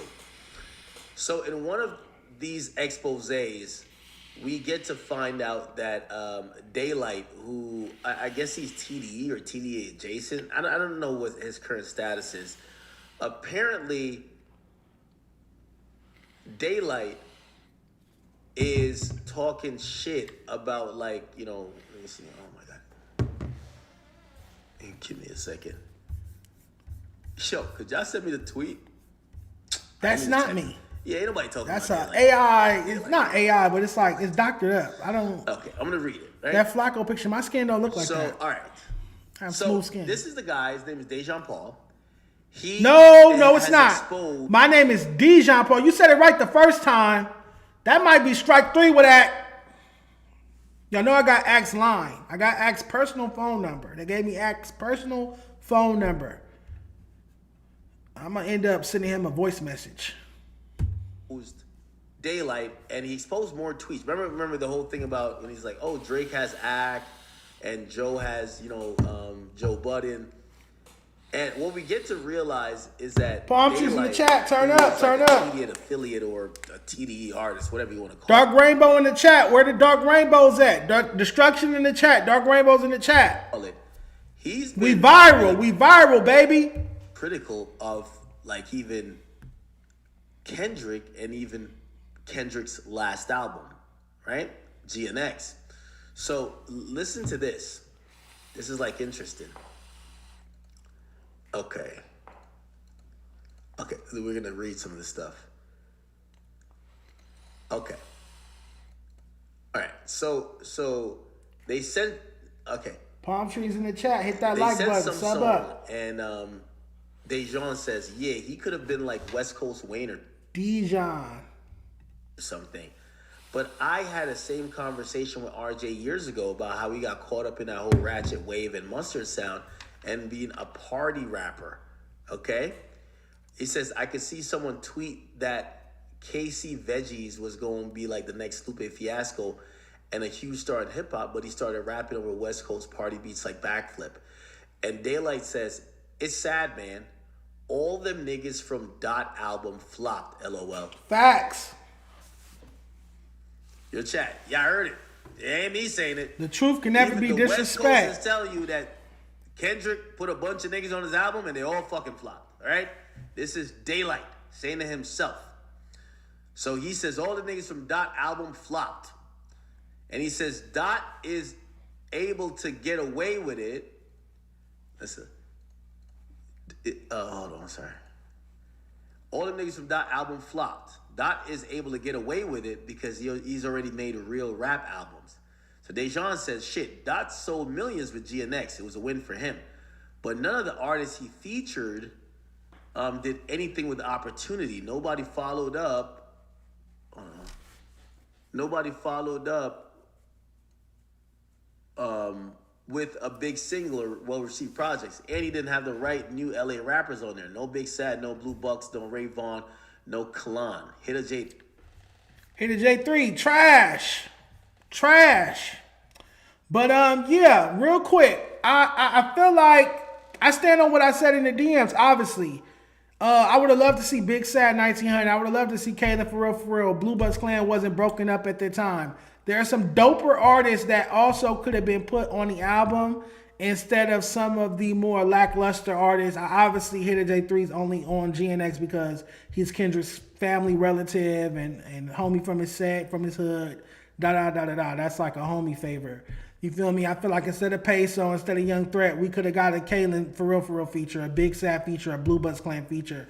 Like if we're going to platform the new LA rappers to the world for the first time in a long time, why not in a mainstream capacity with millions and millions of dollars of body dollars, body streams or XYZ allegedly?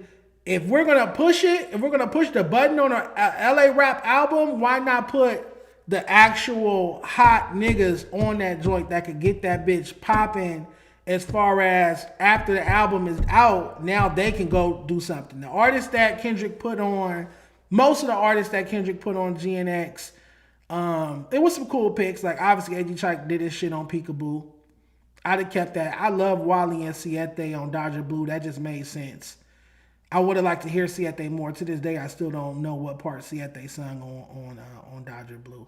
I can't find his voice in the mix because it's also a singer-songwriter duo, male and female, singing on there as well. So it's a lot of voices on that.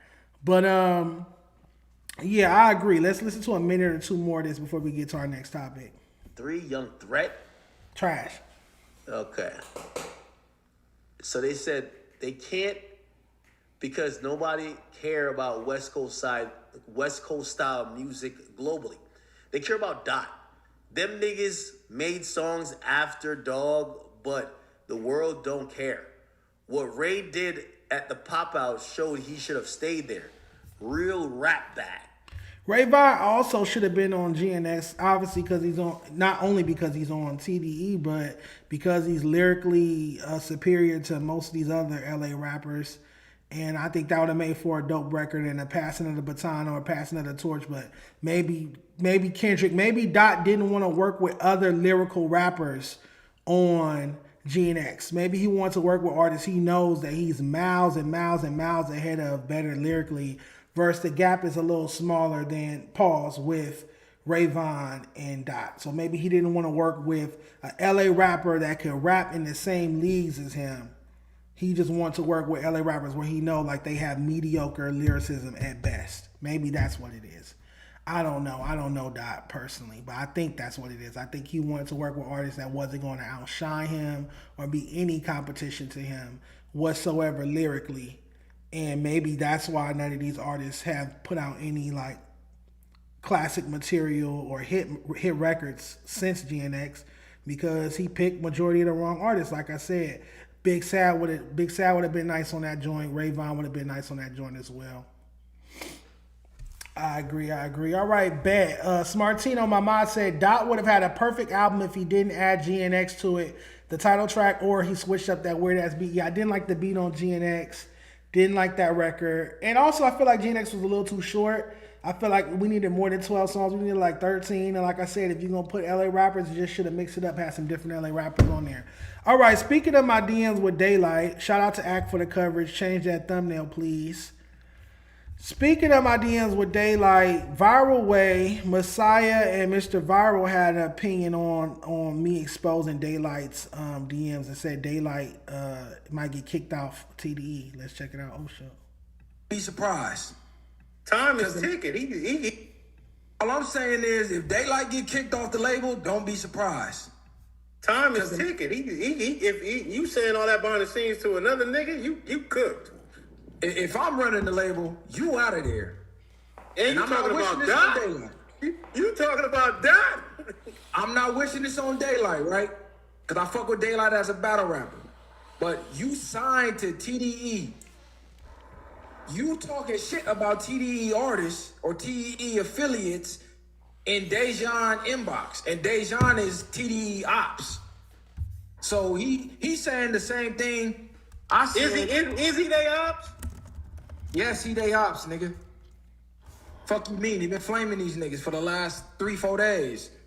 And he's keeping them out. He was going out with the podcasters, but the rappers. Yeah, but they TDE affiliates. That's what I just said. So they ops, nigga. So Daylight is TDE, but the whole time, he like, man, all them niggas Dot put on this album trash. None of them made no noise.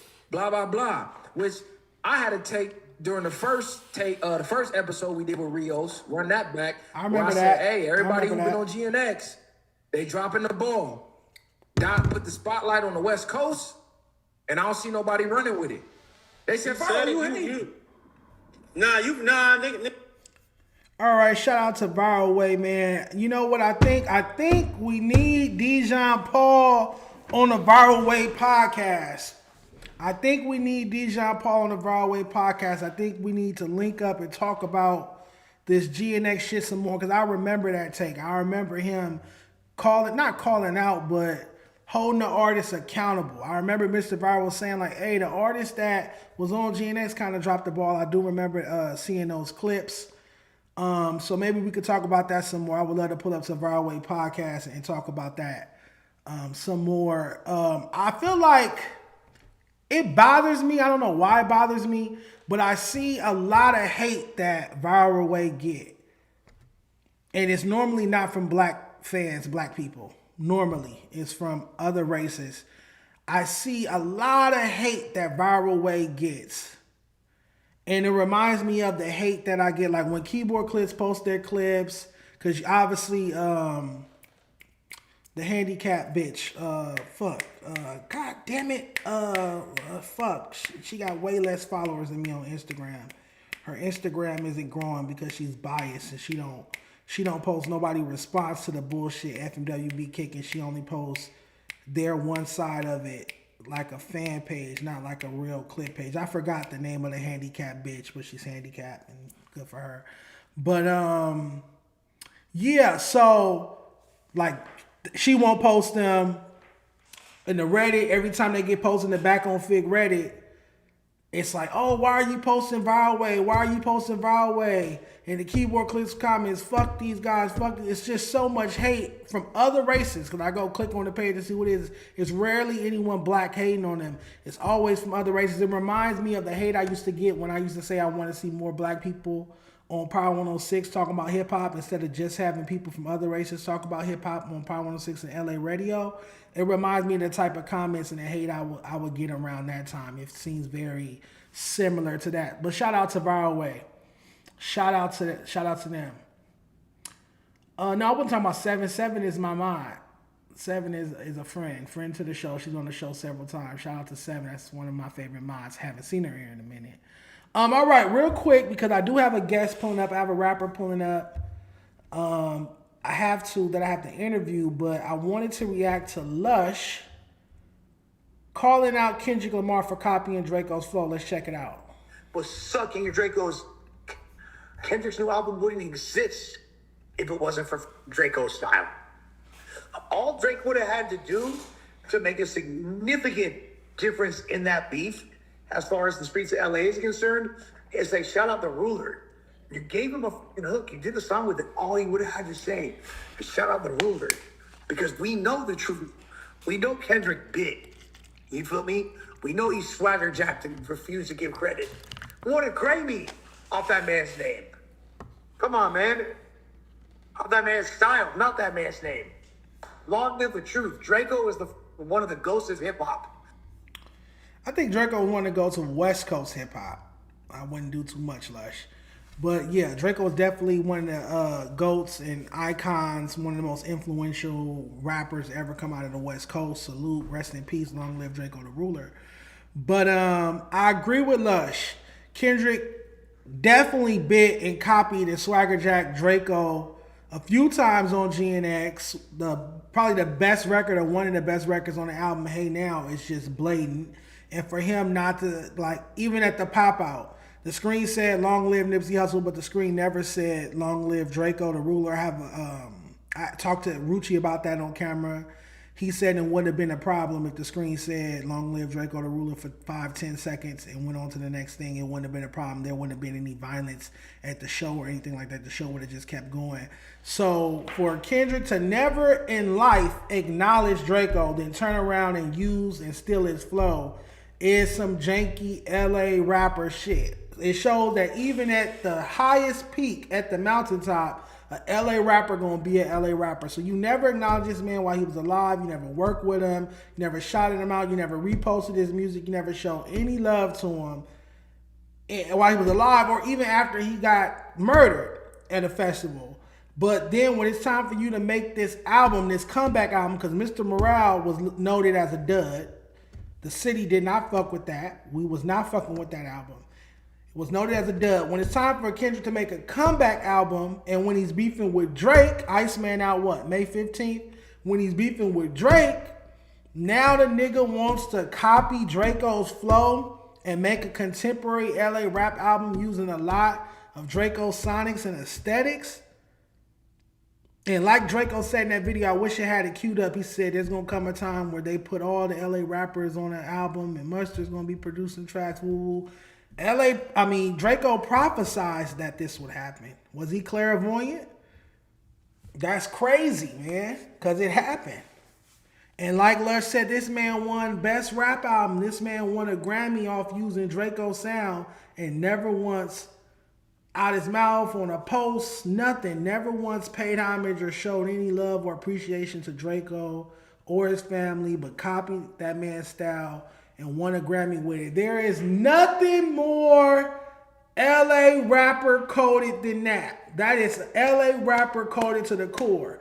I'm not going to fuck with a nigga. I'm not going to shine no light on a nigga. I'm not going to pass the baton to a nigga. I'm not going to pass the torch to a nigga. I'm not going to show no type of love to a nigga in life or death, even after he's no longer a threat to you because he's deceased. Still ain't show the nigga no love. Had Long Live Nipsey on the screen at the pop-out, but didn't put Long Live Draco. Totally disrespected him. Had no Stink Team affiliate artists perform. Had all the other LA rappers there. Alienated the entire Stink Team Draco fan base from the pop-out, which is why that shit didn't work in my opinion. Karmically, that's why it didn't work in my opinion. Karmically, that's why the pop-out and GNX didn't work, because when you put out bullshit, it ain't gonna prosper. When you put out bullshit, it does not prosper. It's not how it works. So you didn't pay respect to Draco at the pop-out. You use his flow on GNX. And then we're wondering 2 years later why none of the artists from the pop-out were successful. None of the new artists that performed have been successful. Or none of the new artists that were on GNX have dropped a hit record or a classic project. Curse of Draco, possibly.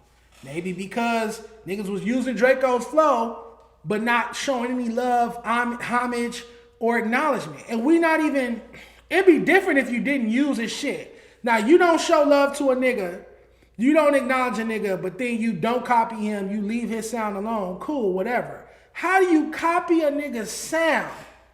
How do you copy a nigga's style, sound, delivery, cadence, down to a T, to the point where Draco's father went on No Jumper with Adam and said, damn, I heard this song, the Hey Now song. I thought that was my son's song. Somebody had to tell me, no, that's Kendrick. How do you copy a nigga down to the T, but never acknowledge him in life or death? Even after he's dead and gone, you still didn't acknowledge him. He's not a threat to you. He can't take any of your fans. He's deceased. Ridiculousness. Like I said, that's LA rapper coding.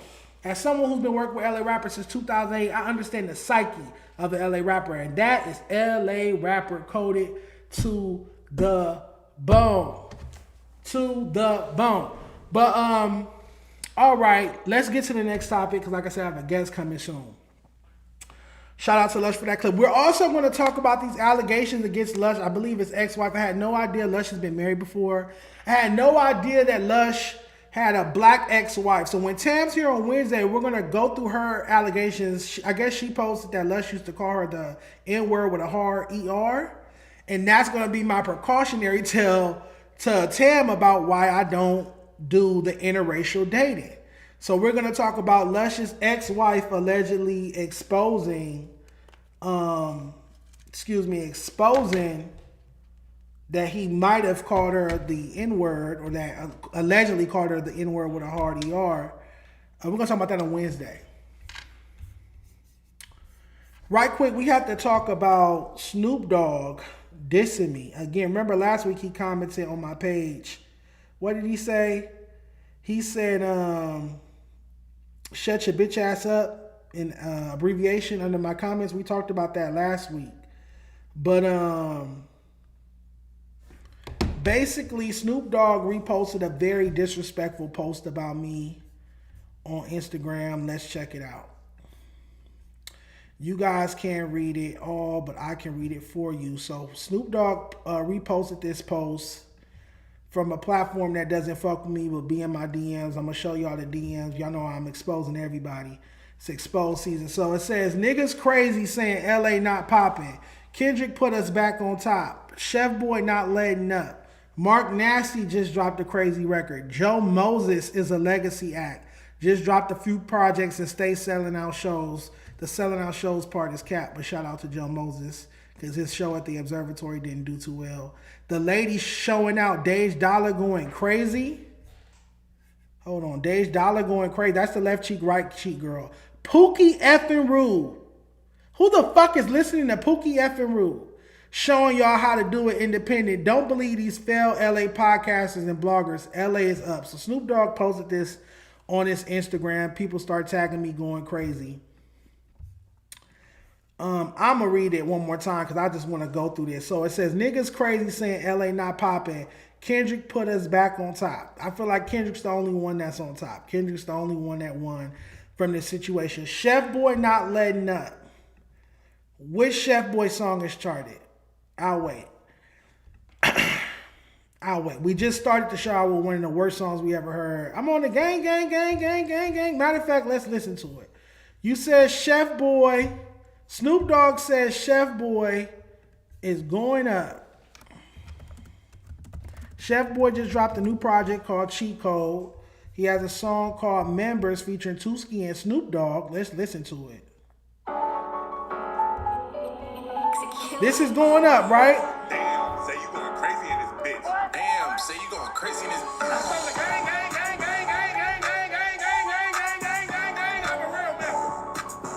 255 views, 3 days.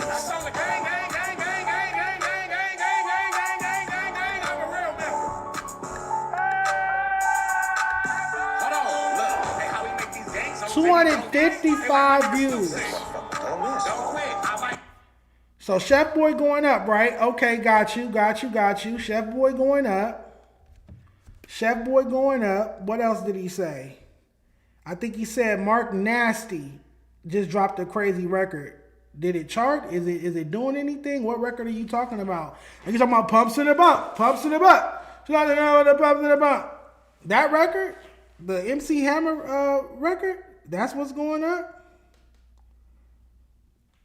Let's see who else he said. He said Joe Moses is a legacy act. Just dropped a few projects. Stay selling out shows.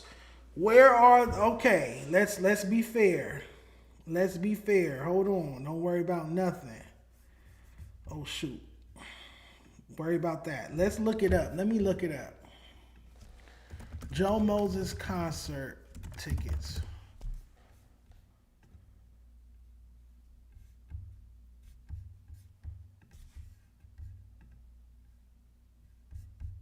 Zero results. Zero results. What are we talking about? Zero results. What are we talking about?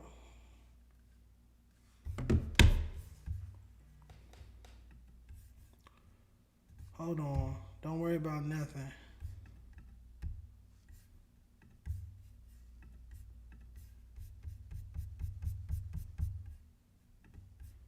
This is my screen. Zero. No upcoming concerts. What are you talking about? Selling out what? What are you talking about? Okay. So cap. What else did it say? Who else? Dage Dollar. He said, ladies showing out. Dage Dollar going crazy. Snoop Dogg said, Dage Dollar, left cheek, right cheek, bop, bop, bop, is going crazy. I'm going to go through all the artists. Snoop Dogg said, Dage Dollar, left cheek, right cheek is going crazy. Got you. Left cheek, right cheek. Dage Dollar. She get it. To the left, she get it. To the right, she get it.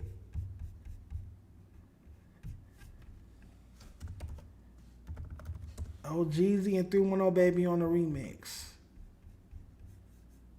No. I want to see the actual video page.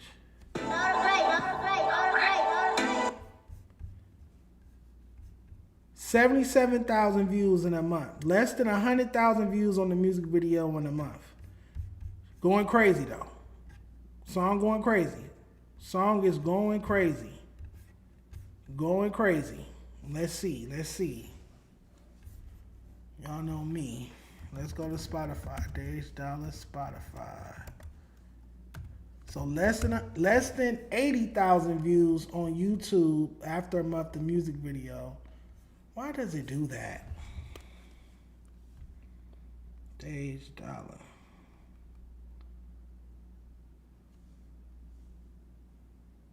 $25,000 monthly listeners. 25,000 monthly listeners. Dage Dollar. 25,000 monthly listeners. Song has 149,000 streams. Song been out since August. 149,000 streams. But she's going crazy. Who else did he say? He said Pookie effing Rude. Pookie effing Rude. Let's see. 24,000 monthly listeners. Pookie effing Rude. 24,000 monthly listeners. Pookie effing Rude. Okay. So like I said, man, the West Coast, a lot of dick riding, a lot of cheerleading, a lot of gassing people up, a lot of lying, a lot of telling these rappers and these artists that they doing better than they actually are. So he said, niggas crazy saying LA not popping. Kendrick put us back on top. Chef Boy not letting up. Mark Nasty just dropped a crazy record. Joe Moses is a legacy act. So we looked up Chef Boy. We saw he got the I'm from the gang song. We know what Mark Nasty going through. We ain't got to bring that up. That's career jeopardizing. We looked up Joe Moses concerts. Nothing popped up.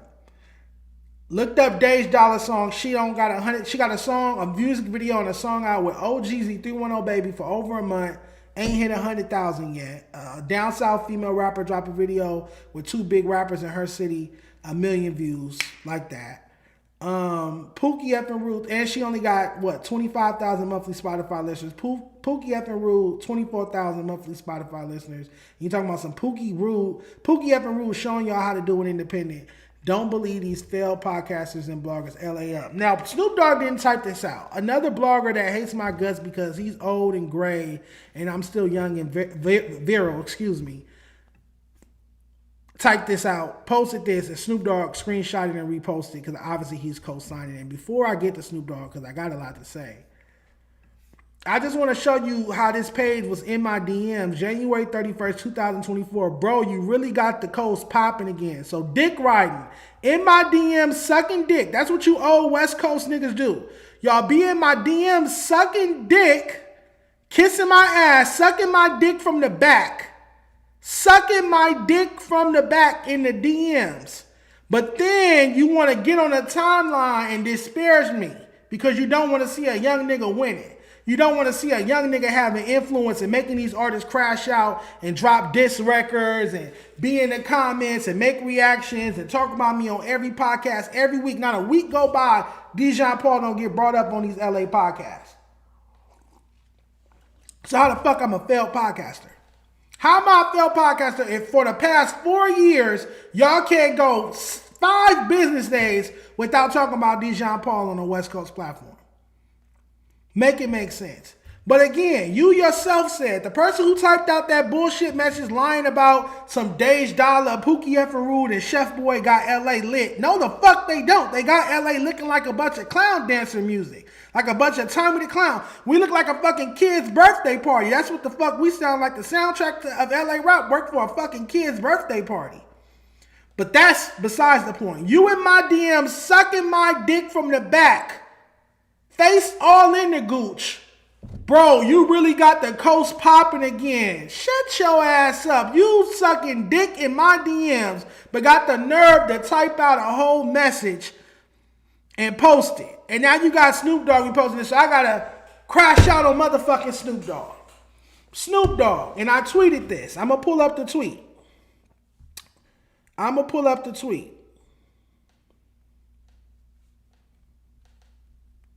I tweeted this earlier. It's doing well on Twitter. I tweeted.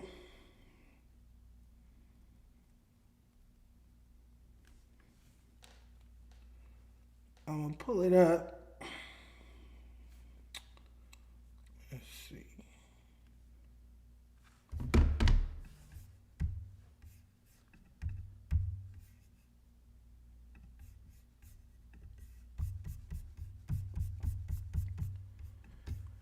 If Snoop Dogg thinks LA rappers thriving, why are there no new LA rappers signed to Death Row? If these niggas' music so good, sign some of them.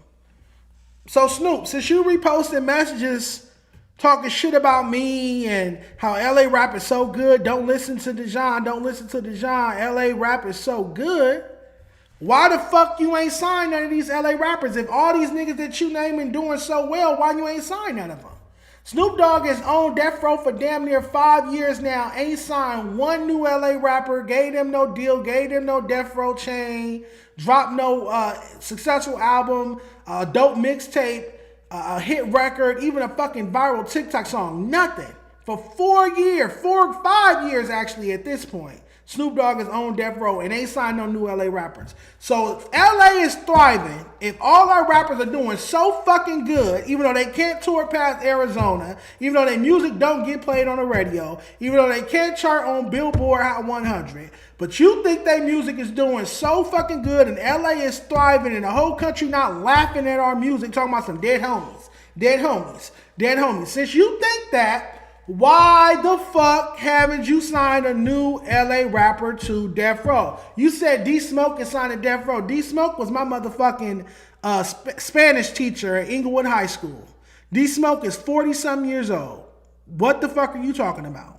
We ain't talking about no 40-year-olds right now. He ain't that far off from Snoop. We not talking about that. Why hasn't Snoop Dogg signed a young nigga from the city or a young female rapper from the city, from LA, and put them on since LA rap is thriving according to his Instagram post? So you're right, Snoop was definitely hating on me. I knew he was hating last week when he put the shut your bitch ass up, and then this week he reposted some hateful shit about me. Address Cocaine talking about how you owe him them royalties from the last meal and all the projects he did with you. Address that. Let's look that up. Why isn't that being reposted? So I'm wrong if I'm going to repost this on my story tomorrow. This is what I'm going to repost.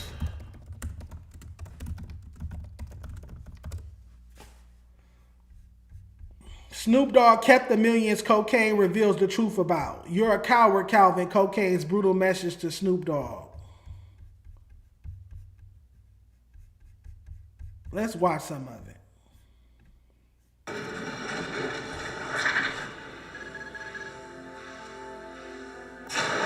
All right, now fast forward. Snoop leaves death row, and you and Snoop link back up. Yeah. And I believe last meal. It would be wild. Nate Dogg lived in Pomona. Producer, that's me. You know what I'm saying? The last time, and that was the last meal because that was a No Limit record. It was a significant part. And we had our king back. We had other things, but things started wigging out. And that's why when money comes into play, people kind of act strange. We were supposed to do a Doggy All-Star. It was featuring myself, Latoya Williams, E. White, and Superfly. It's called Doggy All-Stars. That's where I was going to come out with a project called Dr. Jekyll and Mr. Kane, which I had everybody on there from Ludacris to... So I had a record that I was putting together called Dr. Jekyll and Cocaine. I had to drop him. I had to do this, which was a bunch of bull.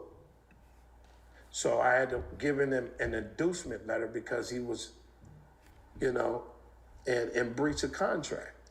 So I waited a year to get out that project. This 80,000. This was for an advance for the advancement for the project. Doggy All-Star. Doggy All-Stars. Okay. And what about all the stuff prior to that? Did you get paid for all that? The East Siders? Of course, I got. All right, so basically he's saying that Snoop Dogg tucked the advance. They got an $80,000 advance from MCA for the Doggy All-Stars album. That title is crazy. And, okay, the artist is here, so I got to wrap this up. Also, I'll have the exact clips. We talked about it on the show a few times. So Cocaine has been saying that Snoop Dogg owes him money. He went on My Expert Opinion with Matt Hoffa and talked about it.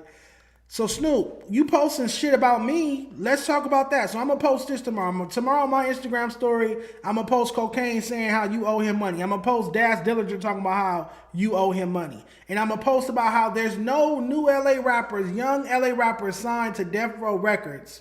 Yet you think LA rap is thriving. Make it make sense. Make it make sense. Performing at them Trump rallies and Trump events got you twisted. Focus on that. You don't stop it. You don't want it with me because I'm retarded. I crash out on anybody. Because I'm like, why would Snoop comment shut your bitch ass up under my Instagram post last week? I'm like, he should have tagged who he was talking about if he wasn't talking to me because it looks like he's talking to me. And then I saw him post this shit. And again, before I go get our guest from downstairs, the same page that posted that bullshit that Snoop reposted, the same page was in my DM. So the same page that posted this bullshit that Snoop reposted is in my DM January 31st, 2024. Bro, you really got the coast popping again. These old and gray niggas is weird. Y'all don't want to pass the baton. Y'all don't want to see a young nigga winning. Y'all don't want to see a young nigga do nothing. Y'all just want the West Coast to die with Snoop Dogg. The West Coast is going to die with Snoop Dogg. He going to always be the biggest rapper in LA. We never going to see nothing else. It's just going to die with Snoop Dogg and Kendrick Lamar. Nobody wants to pass the baton to the youth. I gotta go get my guest from downstairs. Let me put something on the screen. Matter of fact, I'll let this finish playing. I'll be right back. Upfront money. Anything that I do, I get paid up front. What about your publishing? Was your publishing right and everything like that? Not at all. Not at all. Percentages were small.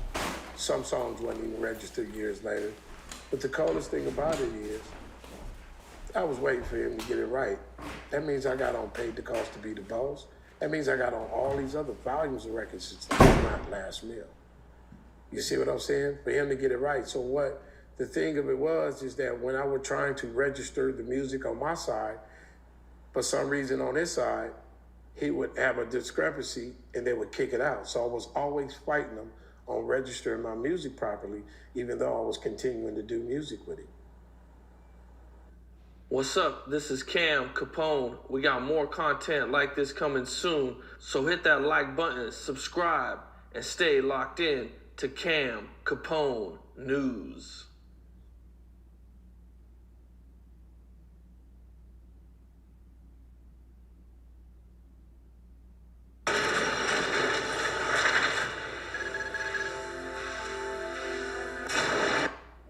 Okay. Now, how did you guys feel when Dre did Dre Day? We went in on him. You know what I'm saying? Because I heard a song, and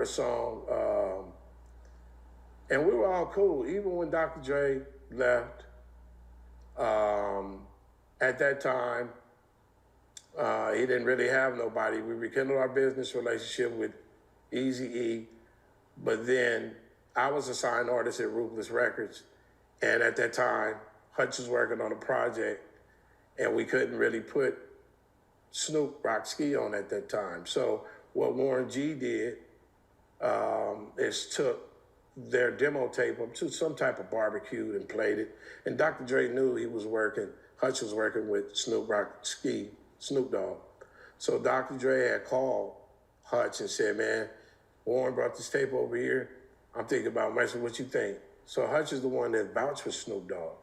Yeah, Warren G brought a lot of things through, but Hutch put the icing on the cake by vouching for him with Dr. Dre, saying, go ahead and work with the kid. I'm working on stuff with cocaine, and I think he need a shot. So a lot of people don't know that, man. Hutch vouched for Snoop Dogg, you know, with the exception of Warren G bringing him over, you know what I mean? Because in terms of like listening to each other, Hutch and Dre always listen to each other more than Dre listened to his own brother, Warren G.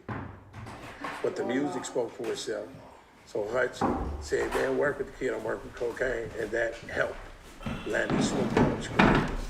I didn't know no corrupt. I didn't know no dad. What's the deal, chat? Let me cut this off. I'm sure he up here rambling.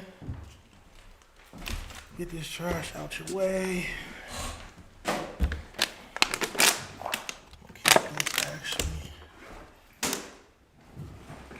Would you like some water?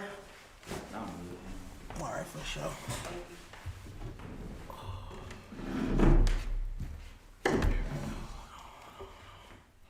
All right, y'all. We got Shy Belligerent in the building, man. What's the deal? What up?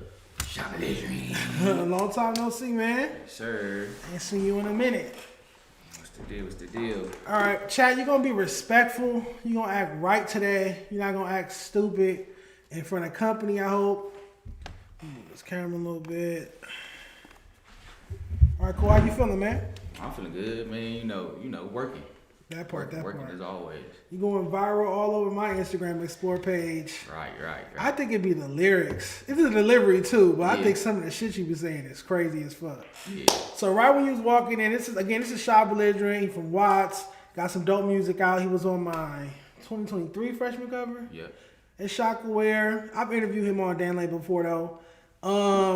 Before we get into your interview, we gotta break down this hottest LA rappers list. Cause the timeline's going crazy about that. So let's get to that. I dropped this morning. I don't know what made me want to make this. Cause every time I do a list of any sort, there's always some controversy. But Yeah, you know people always gonna have something to say. right, let's get to it. 20 LA rappers. Real quick, before I start, I didn't want to put like the mainstream artists, obviously, Kendrick Lamar, Tyler Creator, Roddy Ricch, the same old names. I want to focus on, like I was just saying on the Snoop Dogg topic, I want to focus on passing the baton. I want to focus on the new. I don't want it to always be about like the YGs, the Joe Moses, the RJ, the Problem. You get what I'm saying? Like, it's not about them. It's about like the new, the now. So that's what this list is about. I clarified that in the comments. A lot of people are like, where's YG? Where's RJ? Where's Joe Moses? It's like, those are already legends, man. What they need to be on my list for? You get what I'm saying? Like, this is about the new. So, okay, at number one, we got Big Sad 1900. We got AZ Chike at 2, G Perico at 3, 4 Kalen For Real, 5 Compton AV, 6 310 Baby, 7 Chef Boy, 8 Bino, 9 Bravo the Back Chaser, 10 Peso. What's your take on the top 10 so far? On the top 10. Yeah, that's right here for How you feel about number one? How you feel about me saying Big Sad 1900 is the hottest rapper in LA And right now? in that order, right? Yeah. No, I'm gonna be honest. Be honest, please. I'm gonna be honest. I'm gonna be 100% honest. Let me see what's on that. You know, I agree. With Big Sad at number one? I agree. Okay, You know why? what I'm saying? Because I'm not comparing Big Sad, but the lane he's going down, and you know, LA look at things different. That's the only problem. LA just look at things different. I don't know what they look at. Mm-hmm. You know what I'm saying? I'm born and raised here and all that, so I couldn't even figure it out. But he's going down the lane that Mozzie went down. Okay, I see that. I can see that. So you know how Mozzie came out and he was just him. He was just him doing hymns, dropping, getting his streams going. You know what I'm saying? Continue to get them deals and continue to elevate until he ended up being, becoming the top. I agree. You know what I'm saying? So I feel like he's going through, he's giving that hustle that he's supposed to do. He's supposed to give. It's just we not giving him his flowers for that. I agree. I feel like him and Mozzie both come from that Nipsey Hussle tree. I see a lot of Nipsey Hussle in both Mozzie and Big Sad. So I see that correlation you just made there. Right. Any other, let me go back to it. Any other artists on this list before we go through the comments? Any other artists on the top 10 that you want to shout out or you fuck with or you feel like should be higher? Let me show you right here. It's a little bigger. I mean,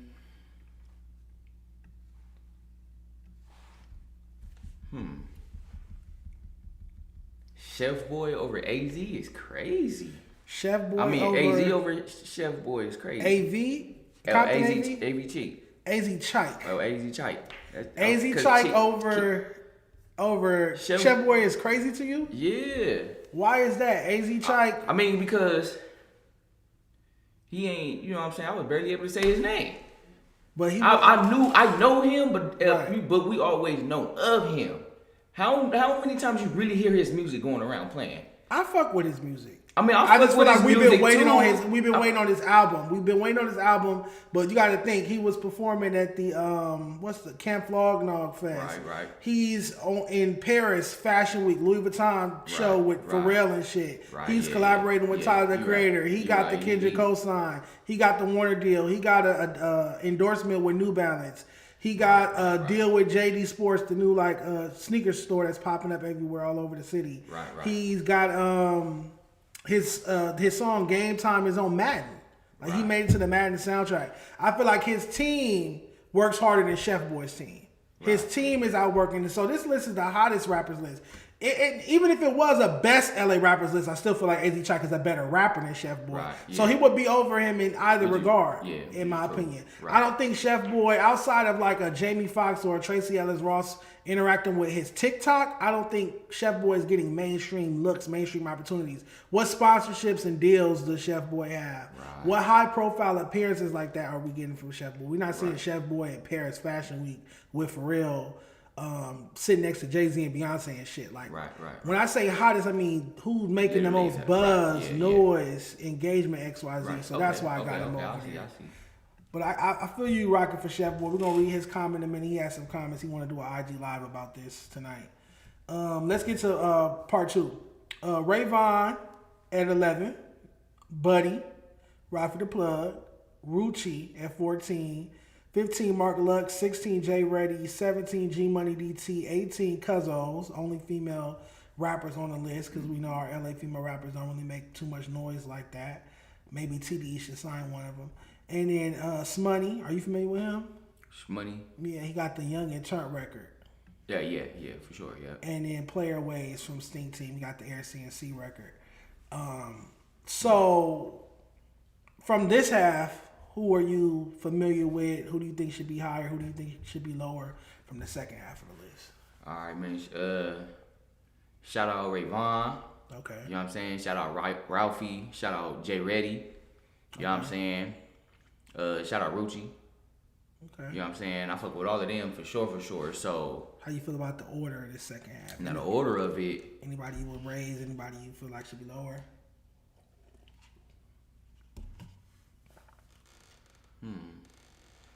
I feel like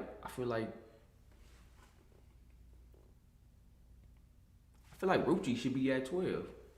Rucci should be over both Buddy and Ralphie the Plug. See, no, that's it. That's a hard one between Ralphie and Rucci. Well, you said 12. You didn't say 13. You said 12, so you said let's do 13. So I should put Rucci over Ralphie the Plug. Let's talk about it. 14. So put Ralphie at 12. Okay, Rucci at 13. Rucci at 13. Buddy. Yeah. All right. Why? He should be on the top 3 on that side. So because it's Rucci.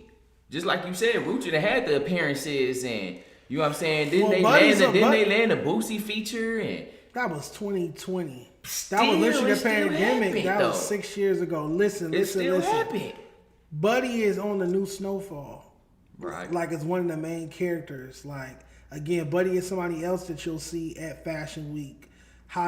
Buddy is somebody else that you'll see performing at Coachella. Buddy gets like mainstream looks. He's held in a different regard. He might not be popping like at a LA party, like they're not playing his music, but Buddy makes impact and does decent numbers in like that eclectic space. Right. You get what I'm saying? Like, and I feel like that. Like he's more of like in the Vince Staples lane, Tyler the Creator lane. You get what I'm saying? So for sure. I just feel like it's more potential. I feel like it's a ceiling cap on what Rucci does, the gangbang content that he does, super blood content. We know it's a glass ceiling on that for our LA rappers for the most part. So that's why I would have him over there. I got Ralphie over Rucci because I feel like Ralphie, I see more branding, like I see more hustle, meaning like I don't see people wearing Rucci clothes. I see people wearing Stink Team and Ralphie's clothes. Ralphie do the collaboration with Awful Lot of Cough Syrup. Right. And stuff like that, and photo shoots with those brands and stuff like that. We don't see Rucci really doing that type of stuff. Is, you know what I'm saying, big. We don't see Rucci doing those type of things, and then we like, so Rucci was on tour with RJ, but Ralphie did his own tour and brought people with him, so that's why I got it like that. But all right, last thoughts. Before we move on, any other comments on this list, Shop Blizzard? Before I go through the comments. I mean, it look good to me. All right, you know what I'm saying? I know music. I know music. I know rappers. I love music, and you know what I'm saying. I'm just with everybody that's on that list. You know what I'm saying, to a certain extent. So it look good to me. It look perfect to me. I don't got nothing to disagree on that about. All right, bet. Let's go through the some of the comments. ATM Danny, Phil left out, I guess.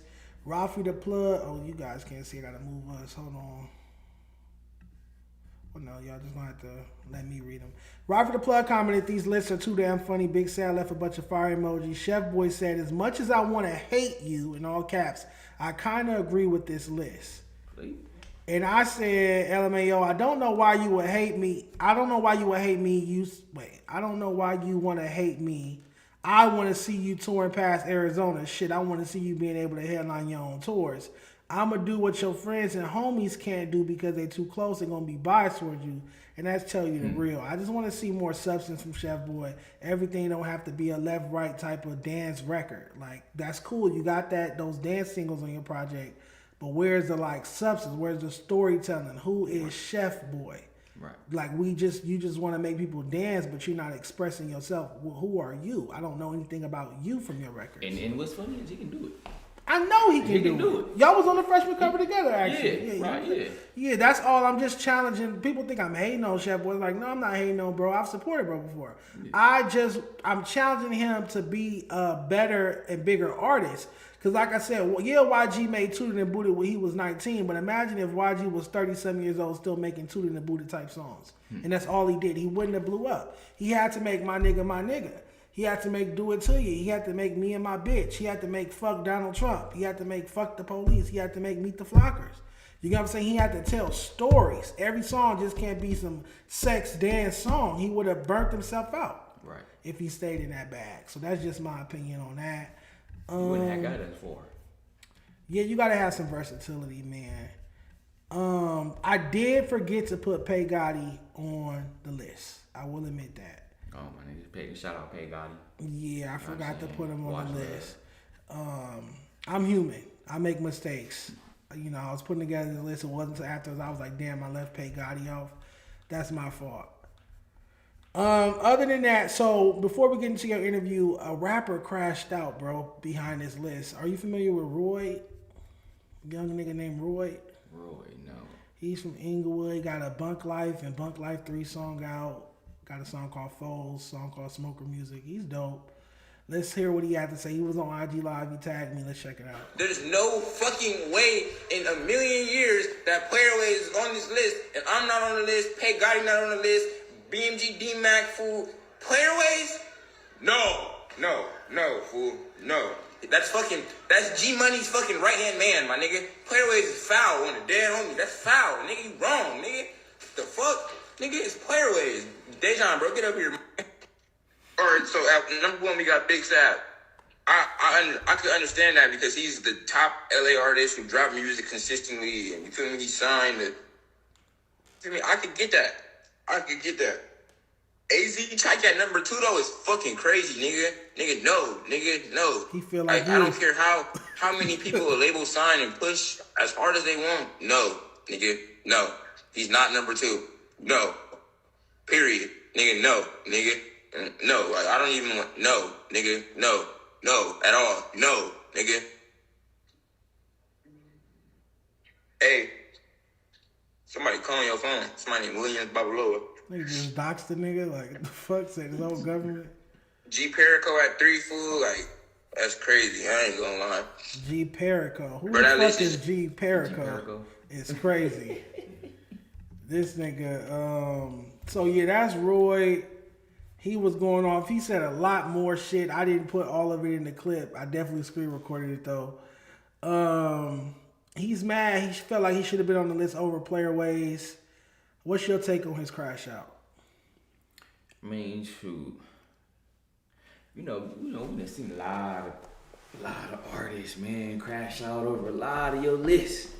Yeah, I should be used to it. Down the line, so people just like to troll Dejon. You know what I'm saying? That's how I look at it. They don't even like me.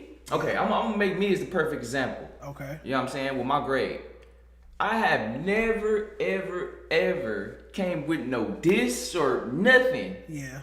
You know what I'm saying? I got an F all the time. That is true. I ain't come at you no type of way.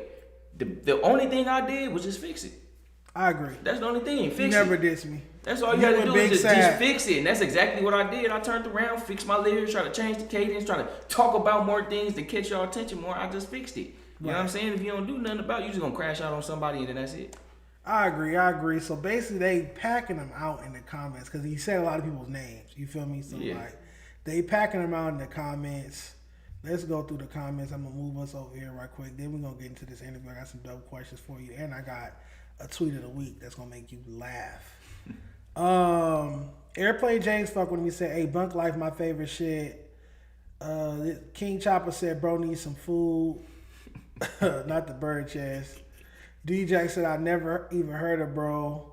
Not gonna lie, somebody drop a name to a song. I'm trying to see something. Tap in, want to be cool. The way he pronounced G, what do you say? Perico? Yeah. Perico is crazy. Desto Dub said LOL. Cuz said Playerways. No. That's funny. I want to get to Ralphie. Because Ralphie was in here. Let's see where it said. I should have pinned it right quick. Here we go. Oh, I'm not going to read that comment. Ralphie said, shut up and get some motion. Make people fans, not hate on the next person with fans. He said, Ralphie said, I got 5 cars and he better sit down somewhere he don't got GT63s, S560s, Info, Escalades, XYZ. Matter of fact, he don't even got his own crib. He better go get up and get some money. And then I think Roy responded, what does come on mean? What is he talking about? Roy responded and said something. And he said, hey, Roy, I'm 10 years in and still being talked about. I mean, put countless of niggas on. Go do a show right now. Matter of fact, I'll let you open up for me. Let's see how the fans react to your music since you got so much talent and opinion. Damn, he low-key son dude right there. That's crazy. Hey, Ralph, you talking this shit, man. That is crazy. So, yeah.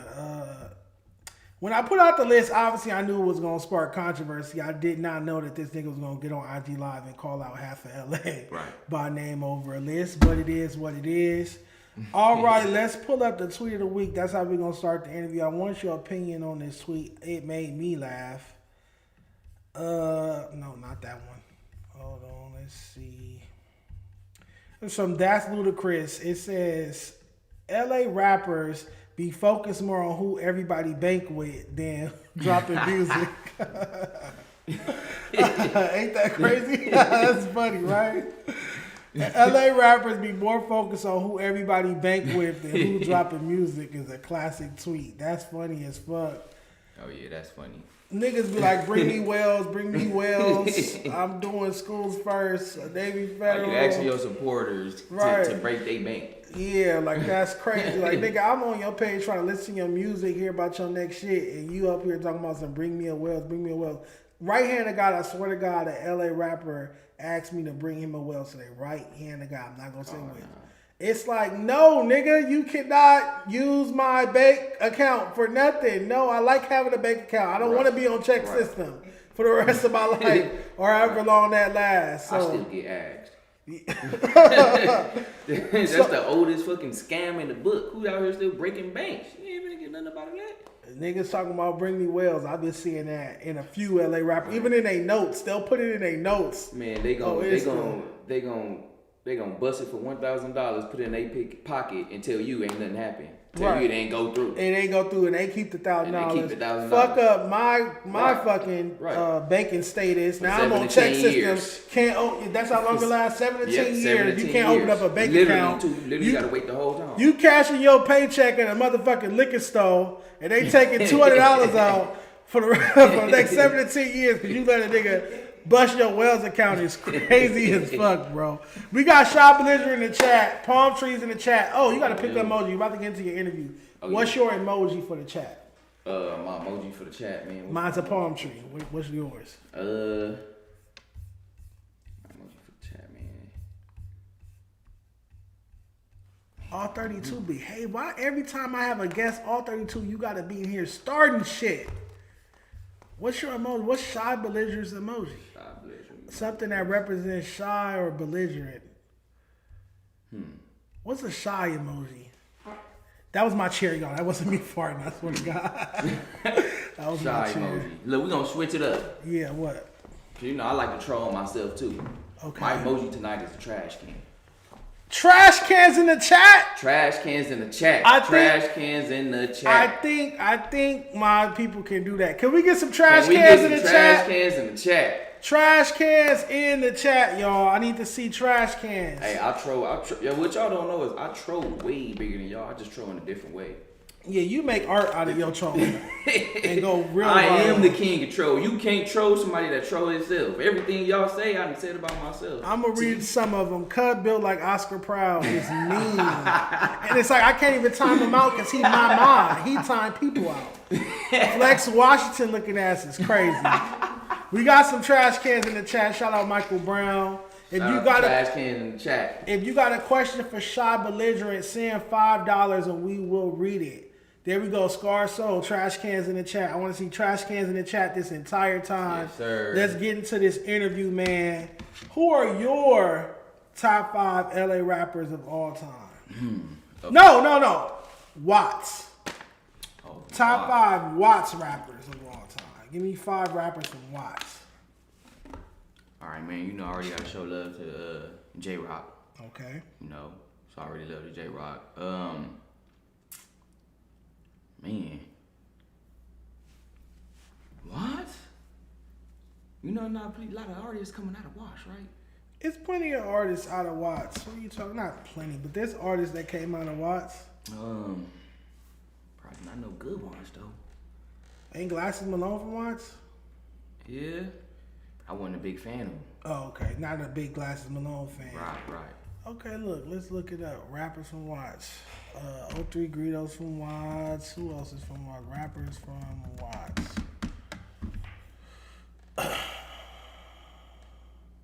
True Car. I don't know if I would put him on my all-time list. Why does it ask me to verify something?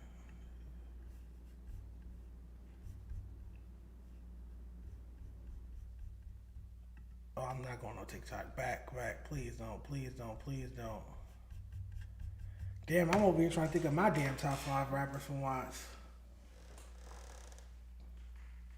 That's a really good question. Right.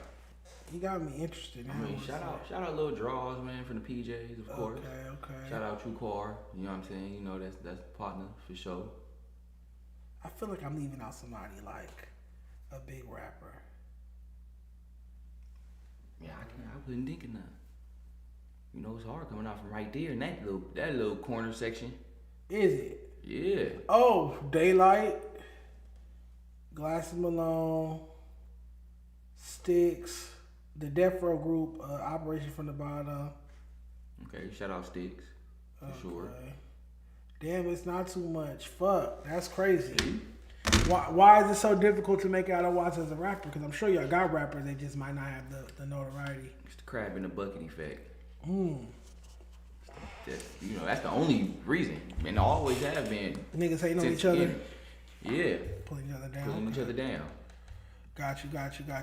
Trash cans in the chat. I fuck with it. Oh, I'm gonna play his music. Shortly. All right, bet. Hold on, let me get my interview questions pulled up.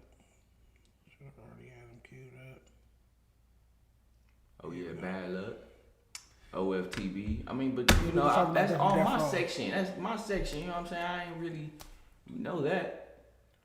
So Michael Brown said top 5 watts, 1 J-Rock, 2 Cam. Cam that was signed to Ice Cube, Cam. Bad Luck, OFTB from Death Row, and Glasses Malone. That's a solid top 5. Thank you for giving us the top 5 watts rappers when we couldn't, Michael Brown. Right. All right, which artist inspired you growing up, Shy Belligerent? What artist inspired me? Yeah. The artist that inspired me growing up, man. I gotta say it was artists like Corrupt and okay, Tech Corrupt. 9 and I can see you know that. what I'm saying? The Ice Cube and 50 Cent. Okay. You know what I'm saying? Like going down a real gangster lane, like the real street shit. Okay. I can see all of that. That's my inspirations, really. And of course, Eminem and Lil Wayne. I hear a lot of Eminem in your music. For sure. All right, bet. How would you describe the Shy Belligerent sound? How to describe it? Yeah. All right, this is how. This is what it is. Mm-hmm. So a lot of people try to. Well, somebody said, the reason why you get compared to everybody is because they can't find nobody to compare you to. Okay. You know what I'm saying? I heard out of the ordinary comparisons, like Old Dirty Bastard, and I done heard. But I can see a little bit of that. You know what I'm saying? But you also say you seen Eminem, and you can see a little bit. You know what I'm saying? Yeah. So a little bit of everybody. Okay. So, I just that's because I got a little bit of everybody. Okay. You know what I'm saying? I just got a little bit of everybody, a little bit of just realness and rawness, and I just put it all together. Now, when it comes to creating the music, that's what I do. I don't necessarily try to sound like them, try to rap like them, or anything like that. I just put it together. Your chair a little bit more toward this way. I just put it together. Okay. Now, me, I just go in the booth. I go to that mic and I rap. You don't think about it like that. I don't think about it. I don't. People say I'm animated. I don't mean to, like, it's not intentional. You know what I'm saying? I go up in there, maybe it's because of the way my voice is. My voice is high pitched and things like that. But I just go in there and I say things out loud. You know what I'm saying? I use my outside voice on the mic and I rap. That's it. That's all. I don't try to animate it out. I don't try to be a character. I don't try to add stuff on her and this and that. That's my personality. That is who you are. That's literally who I am. That's literally who I am. From the original movements to being in the booth to being on camera. That's exactly who I am. We're going to check out a record. Which record you want me to play? They want to hear you. Don't say I got it, boo-boo. That's not, they don't need to be your introduction. You can play Cry Me a River. No, something more recent. What's the one that just dropped? This freestyle trash, right? Oh yeah, this freestyle trash. This freestyle trash. Yeah, y'all see why I want the trash emojis? Yeah, now it makes sense. Trash cans in the chat. This freestyle trash. Let's check it out. You better not copyright strike me. I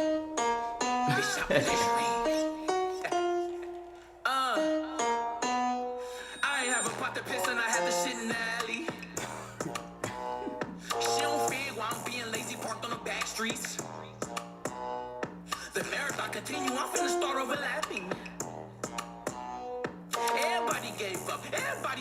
on me. Oh, you wouldn't do the same, I wouldn't let it look past you. Running away like a slave, so I whip it like Toby. Her pussy tastes and sound just like macaroni. Cheated on my baby mama, she got fat on me. I'm finna quit rapping, made me lose all my homies. She had ski mark in her drawers, and I still fucked. What the fuck, Sean? Before I bust baby poker face, your lip up. All she did was glimpse at me. It started throbbing. I played my mixtape and the label started nodding. Bitch, you made me lose on Call of Duty. Stop talking. You can't have my baby. Give me that pussy so I can clog it. I hit a lick with the homie. We tucked on each other. It was easy to cut off my own blood brother. I had to cut blood off like a split in. Oh, I can't wait to touch a meal. I'm a dig in. Ass cheeks on my white tee. I feel like don't nobody love me. Everybody pretending. Y'all might as well just start acting. Her booty be like, when it's clapping. If I burn a bridge, I'ma just walk around. Bullets ain't got no name. Shooting the crowd, that's a man down. Smoking with a stress face a pound. All right, y'all. That's Shot Belligerent. This freestyle trash. Can emojis in the chat if you was fucking with that. He don't know why people say he animated. First of all, the reason why I'm saying that them is all jokes. And I'm an entertainer. Okay. I'm an entertainer. They're jokes. You know what I'm saying? That's shout out Detroit. You know what I'm saying? Shout out to Detroit with just playing with the words because it got people attention, right? Yep. It got everybody attention. So when you play with the words and you say stuff like, you know what I'm saying? You just talking your shit. You like saying BFB, stuff out BFB Pac-Man and that. Yeah. You saying stuff out of the ordinary. It's funny. Cash you know what I'm saying? yeah. That's people that's literally intentionally being funny. He said he got Tyler the Creator vibes a little bit, so you get compared to everybody. Exactly. Eminem, Old Dirty Bastard, Tyler the Creator. Right. Oh my God. Yeah, anybody who's creative, I guess they are comparing you to any artist that's creative. The thing about Eminem is like, to me, it's the vulnerability. It's the lack of shame. You're not ashamed to tell your story, speak about things other people will be hush hush or embarrassed about. That's why I compare you to Eminem, the vulnerability. Right. You don't have like you're not like dressing up. You're not pretending to be something that you're not. You just this is who I am. Right. You make fun of it. Like it is what it is. Right. That's why I compare you to Eminem. I think the animation also, the Old Dirty Bastard, just all the movement and whatnot. Right, exactly. All of that. Would you consider yourself satire rap? Gangland DJ just asked. It's like you're telling a real story though, so it's not satire. Yeah, not really. It's just it's real rap. You know what I'm saying? I'm telling the streets. That's all. There's really no explanation to that. I'm not really deep. You know what I'm saying? I'm not no conscious rapper or nothing, none of that. You know what I'm saying? Because I don't want to be just sat into one lane. Okay. You know what I'm saying? I just want to be an artist. I want to be an artist all the way around. I don't want to be sat into one lane. Like, you know what I'm saying? Tyler Creator was sat into one lane. That's why if Tyler Creator was to drop a album or something right now, street niggas ain't gonna stream it. You know that. They know what they expect from Tyler. Yeah. Even though he'll do some off-deck shit that you can't predict, he would. It's still in a avant-garde artsy when he hopped on lane. that Kendrick Lamar Hey Now remix. Yeah, you know what I'm saying? He had all the hood niggas, you know what I'm saying? He was doing his shit, but either than that, we ain't gonna stream. This is a great point. Michael Brown said he's got something with the anime delivery. I'd have to hear more though. These piano-based beats in LA are too repetitive though. It's cheap sounding production.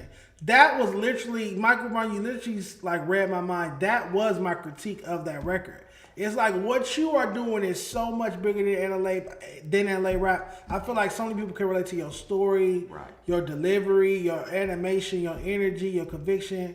But when you doing it over these like cookie cutter LA rap beats, like that piano sound, we know that's a LA ratchet party beat. When you doing it over that beat, you tainted it. I just had showed my conversation that I had with Daylight where we're talking about artists like RJ, artists like Casey Veggies, extremely talented, but they kind of got stuck in a box once they start rapping over them ratchet beats. So people start looking at them like you just a LA West Coast rapper. But imagine if they was like, Casey Veggies could have been like the next Lupe Fiasco or something if he was rapping over boom bap or this type of production, that type of production, but he started making backflip. Right. And those type of records, and now you just a West Coast nigga that be on West Coast trendy beats. Right. Are you open to working with producers from different regions? Oh yes, most definitely. But you know, with me, like I want to make it make sense. So you know what I'm saying, I'm real picky with the beat. So I wouldn't just hop on anything. It gotta be dope. It gotta be dope. You gotta feel the beat. Yeah, but you're not against working with a producer from New York or Chicago or Atlanta. I work with anybody. Okay. I work with anybody. All right, bet. What was it like growing up in the projects in Watts, what was your childhood like? Before I ask you about your school life, what was your childhood like growing up? Childhood life is growing up in Watts. You know what I'm saying? It is. I'm gonna be ugly. Let's say it was a beautiful struggle. A beautiful struggle. Okay. What were some of the beautiful parts? Beautiful parts was just going out to be able to hang with a million kids in the neighborhood. Okay. You know what I'm saying? A lot of these neighborhoods, you know what I'm saying, even in the rich folks area, whatever the case may be, it's dry. It's dry. The only way you're gonna grow up is through school and, you know what I'm saying, stuff like that, or through your family and whatever. You know what I'm saying? We introduced to friends. We introduced to having, you know, people that we can grow up with. Because you go outside, there's people there. Yeah, exactly. Gotcha. Exactly. And I'm talking about doing everything from riding bikes to playing basketball to, you know what I'm saying? We was kids. We was actually being kids. It ain't like what people make it seem to be with kids growing up and gang banging real young and you just blood cuz at 5 years old at each other. Yeah. Nah, we was chasing each other playing freeze tag and going to the pool on 109th and, you know what I'm saying, hopping up in there. And to be honest, majority of the hood know how to swim because of the swimming pool being. I don't know how to swim. Me either. I was the one that didn't hop up in that pool, but all the homies and shit in my neighborhood and all the way, we taught each other how to swim. We didn't have no swimming classes and stuff like that, so you have a real community. It was fun. So you had a real childhood. Yeah, for sure. Got you. Give me like the funniest story, the funniest project story you could think of. Cause there be some shit over there. I be seeing the LA Hood pages reposting. Y'all be having a lot of funny shit going on. And a lot of funny characters. It's like everybody over there just got jokes. I say, ain't nothing gonna top the moment I captured. I forgot what happened. I remember we talked about it last time you did. What was that moment? When I woke up one morning and I went outside to handle my little stuff that I handled. We had a homegirl from the hood, you know what I'm saying? She was, you know, doing her shit, but you know, she was selling. Okay. So you had somebody pull up on the block. She had this big old wrench in her hand. What in her hand? A big old wrench, like a tool. A wrench, okay. The big ones though, the big Home Depot ones that I don't know what you use for what. So she had one of those in her hand and she yelling. A dude pulled up. And I'm like, I pulled the phone out, I'm like, what's going on? She smacked the dude's window. Bam! Break his window, damn. She break it. I'm like, what's going on? She like, yeah, this nigga that made me suck his dick and didn't want to pay. I remember that clip. Oh my God, where did she get the wrench from? Right, where did she get that from? Like, she was carrying that around her pocket, it's crazy. Yeah, but was when a Mexican had pulled up, right? I remember that video now. And he just sat there and he was having a full conversation with us, he was just trying to justify, bro. I would have just drove off. Yeah, she'd already busted the window. Your whole face is all on the internet now. You probably done lost your girlfriend. Cause you didn't want to pay her. Cause you didn't want to pay. First of all, what you why are you paying the smoker? It's the smoker. The way she looked, you couldn't tell. You could have went on Fig and got something better for smoker with a wrench is crazy. That's not a wrench pussy. That's crazy. I forgot all about that video, y'all. That's hilarious. Yeah, busted this window, busted the back window, busted the side window. Yeah. How many music videos have you shot in them projects, Shy? I want to say only like about 3. 3. Yeah, about 3. I try not to really overdo it. Yeah, overdo it with the project scenery. It's fucked up because, you know, that's what people want to see. You think so? Yeah, that's what people want to see. That's what people levitate to more than being on the outside. Compared to having a downtown scenery behind me, they rather see the project walls. You think you get more views from the project backdrop than like a freeway or something like that? For sure. Rooftop or something like that. For sure. Okay, bet. Have you done any hood vlogs? Do you do hood vlogs? Yeah, I did a few. I think I did 2. I did one for myself, and then I did one with Mile High Minute. That's Colorado. It's a Colorado blogger. He flew out here and everything. Okay. You know what I'm saying? He did it out there. How long did y'all have him in the hood? Not long, probably like an hour. Only about an hour, real quick. Yeah, Got you. yeah. In and You know, out. hood, they really don't be in the hood all like that from afternoon to night. They be in there for a few hours and they gone. Probably scared as fuck. Yeah. Trembling in boots. But all right, so you're from Watts. You're from their part of town. You went viral several times at this point over the years. Why hasn't TDE signed you? Because they just signed a rapper from South Carolina called Trap Dicky or something like that. Yeah, and I seen that. I seen that too. How do you feel? Why haven't TDE signed you? And how do you feel about the signing of South Carolina artists? Man, see, in the beginning, we tried something, but it wasn't necessarily that they came to me. Okay. They were just interested. So it was just like something that me and my partners at that moment was trying to make happen. Okay. You know what I'm saying? To put myself in their face. So we tried to set up, some dates and meetings and stuff like that. They didn't fall through with it. So they didn't come to the meetings? Yeah, they didn't fall through with it. So they'll agree on them and stuff like that. We'll be halfway there. We'll be on the 110 freeway damn near downtown, and they'll call us saying, hey, we got to reschedule it again. You know what I'm saying? How many times did that happen? Like 2-3 times? 3 times. Yeah, so after the third time is when I had signed to Johnny Shipes. At Good Talk, or what was his name? That was Good Cinematic Talk. Or Good Talk? Good Talk? Yeah, okay, cool. So, so you went with Johnny Shipes after you couldn't get the meeting with TDE. Yeah. Did you have any other deals on the table, it was other deals on the table. Okay, but it was other deals. I was having other meetings with other labels and stuff like that, but Shipes was the more like, you know what I'm saying? He was talking to everything all the way around. Okay. You know what I'm saying? So now when it comes to TDE, I feel like, it's nothing against Top. You know what I'm saying? I love Top, man. Shout out Top all day long. You know what I'm saying? Me and Top do talk. We stay connected. You know what I'm saying? Stuff good. Like that. It's just how everybody else look at it. You know what I'm saying? Which you have to.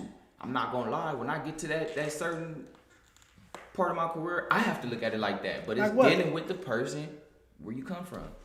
Look at it like what? What do you mean? Looking at a person as yourself. Look where you come from. Look where you are a artist trying to make it out of the Nickerson Garden Projects. Yeah. You know what I'm saying? You are from that hood. Yeah. You know what I'm saying? Your persona, you give off the persona. You know what I'm saying? Now, you can't think like this, but like I said, you have to protect who you are, which is why I brung him so far where he at now. Okay. You know what I'm saying? And I give him all respect. But you just got to be careful who you really deal with. You know what I'm saying? Definitely when it comes to that, you can't have people thinking that they have any type of authority because y'all from the same section. So him signing you to TDE could be a liability. It can. Potentially. Potentially. It's what he's looking at. That could be his perspective. And we speculating because we can't read his mind. But we assuming that he was thinking, I can't sign this young cat from my hood, from my part of town. Because it could come with XYZ. Exactly. So damn, because imagine you on TDE. Yeah. That done went crazy. You fit the brand, you fit the music aesthetics, the sonics. Right. You with their producers, that would have went up. I feel like. And things like that also help me, you know what I'm saying, switch things up and elevate my music, and you know what I'm saying, to open people's minds up more and let them know like this is not me. You know what I'm saying? I want people to hear my music and be like, man, this dude, no matter like what I'm talking about in there, I can talk about shit throughout the whole song. I want them to be able to be like, man, this young man is intelligent. Okay. You know what I'm saying? Because of the way I put it down, or you know what I'm saying, because of my different cadence and stuff like that. Like I want people to still be like, man, this dude got something. He really got something up there, instead of just looking at me like a rapper. Okay. And you want to be known for your intelligence as well. Exactly. Okay. Exactly. Cool. So I feel like if Top just knew how smart and intelligent I really am, he would have signed you. Right.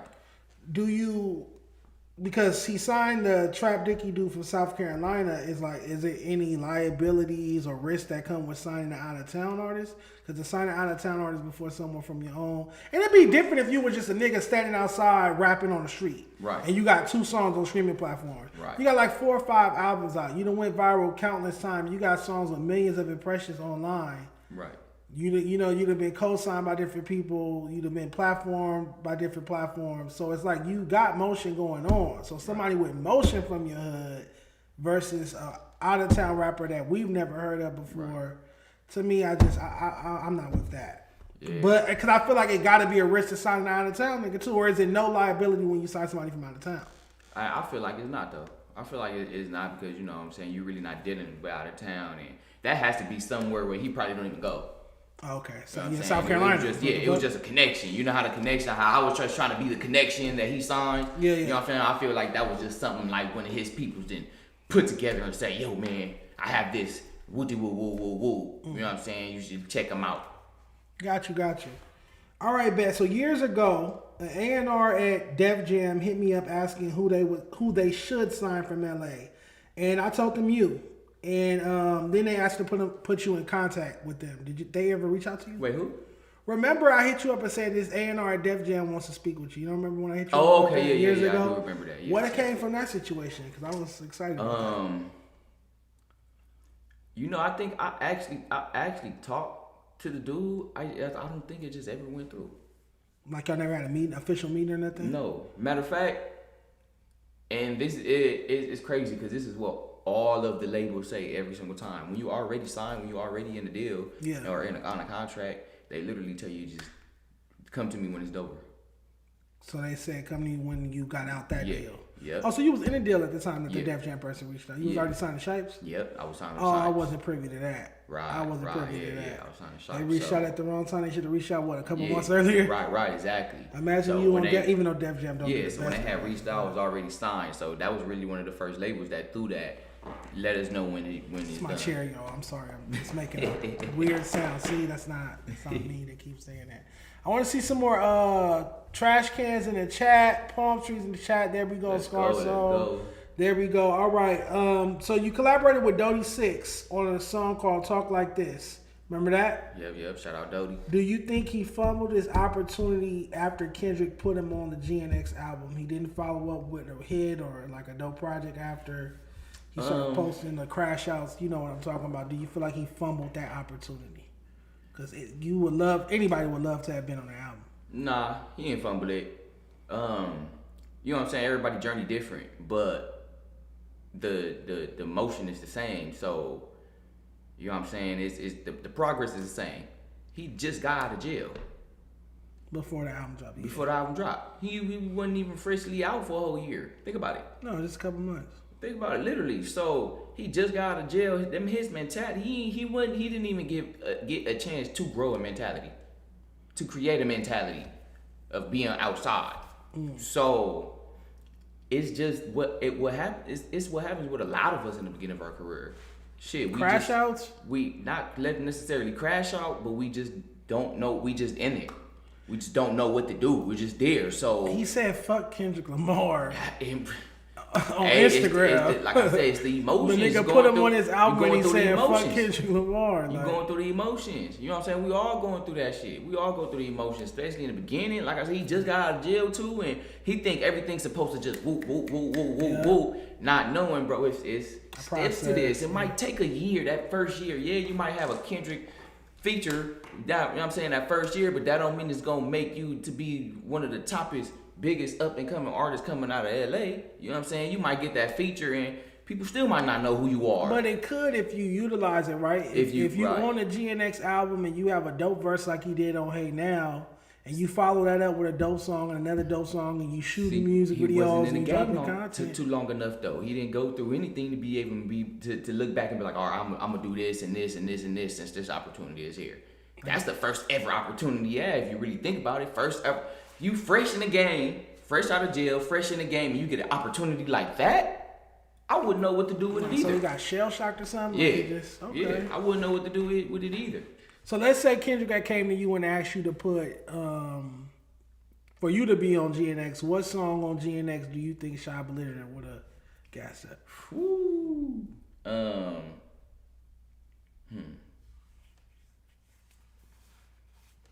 He should have put me on that Turn the TV Off. TV Off. You would have been like crazy, scary, spooky, hilarious. You would have came on something better. Look, man, my 4 words would have been the best 4 words ever than them 4. So I would have been that. I'll say, I like that Hey Now, Say Now. Face the camera for me, please. I like cut off. I like that. Hey now, say now. I like that. From the Dodie record, okay. Man, shout out Wally, man. I wanted to be on the Dodger Blue. Yeah, Dodger Blue on with the Dodger Siete Blue. and Wally and Roddy. Yep. That would have been something down, like, you know what I'm saying? That would have showed how versatile I am. Would you have sung? You would have been melodic too. Yep, I would have for sure. That'd have been dope to see. That'd have been dope to see. Sure, because you know I play with the singing and stuff, so we would have made it sound right. I'm getting a new chair tomorrow. All right, so my second time being interviewed by Los Angeles Times, they asked me a bunch of questions about you and then used it in your article, in your Q&A. How did it feel being featured in LA Times, man? That was a big moment.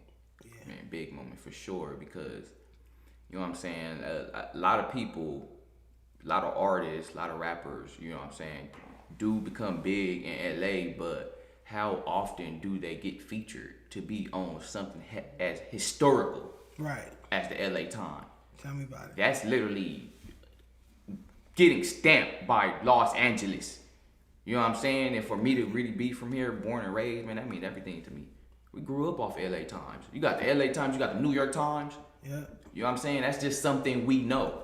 So that's everything, man. That's something huge, real huge. And to have a full article, yeah, they did a full piece on a full article. You know what I'm saying? With a little bit of everybody. Like they said, they got Chew, and then they had got T-Raw on there. You know what I'm saying? They asked him a few questions, some few producers, and got my manager D-Mac on there. And so he gave a little bit of everybody, you know what I'm saying, a piece of that article and be able to have that moment.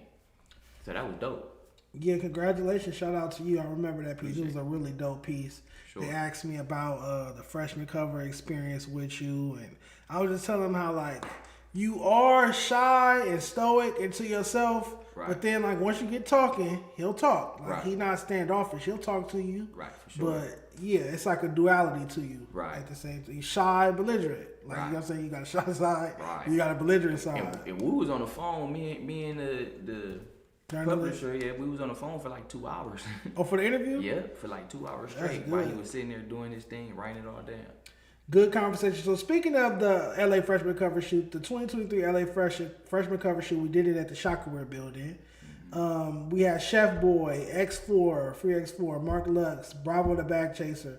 I feel like that might be our best cover today, or at least one of our best LA freshman covers. You were on there as well. What was your experience like at that photo shoot? Oh man, it was dope. It was dope to have, you know what I'm saying, all those dope artists together, you know what I'm saying, come around. The vibe was positive, you know what I'm saying, everybody enjoyed themselves. It was just smiles, man, and good vibes. It was cool. Got you. Do you remember when Lambo Foe showed up for like 2 seconds, stuck his head in the room, saw everybody, then left? Man. Because he told me he had a label meeting. He's like, I got a label meeting, I got to go, and it just disappeared. I looked this way, looked that way, he was gone. He was out of there. Man, so you know, I had my boy right there next to me, and it was just me and him. Yeah. Real quick, everybody was only allowed to bring one person. That's the rule for my freshman cover shoot. I don't have security when I do these freshman covers. 6 years in a row. I just tell everybody, be respectful, and you can only come with one person, your manager. So every artist kept their word and showed up with one person. You had one person with you. I had my one person with me.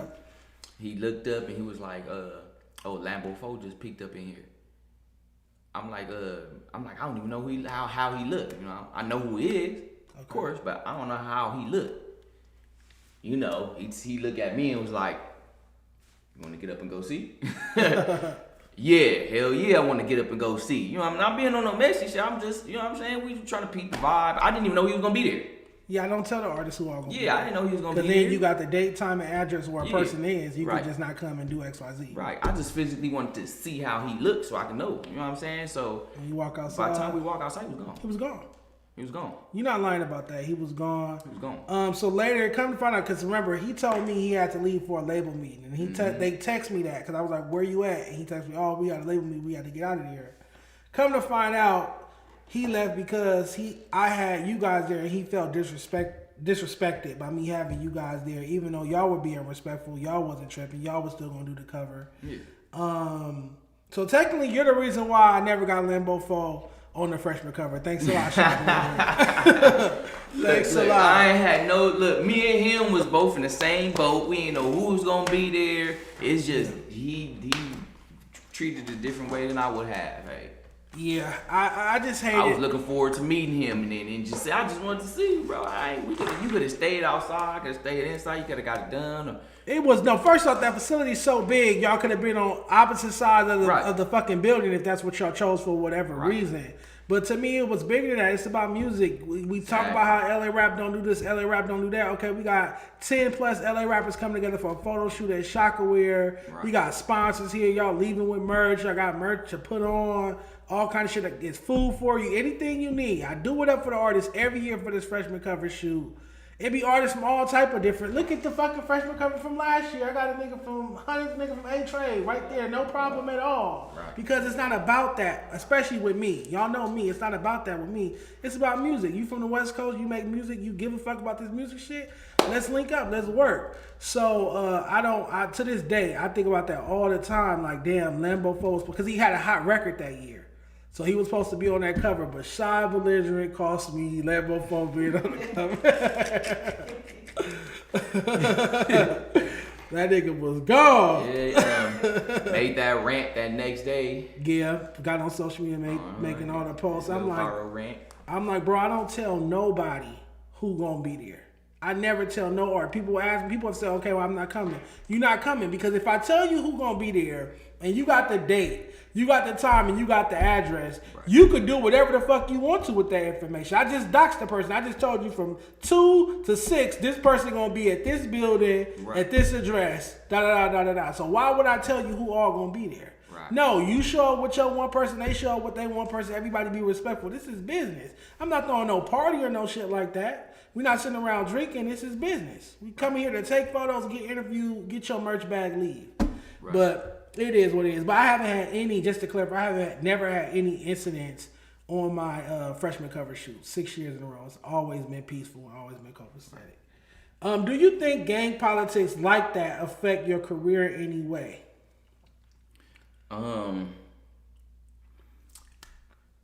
It's in between. So it's 50-50, yes and no.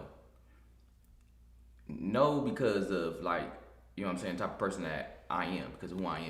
Okay. You know what I'm saying? It's just the neutral respect, common respect, you know what I'm saying, just from everybody. You know what I'm saying? Everybody in the city loves me.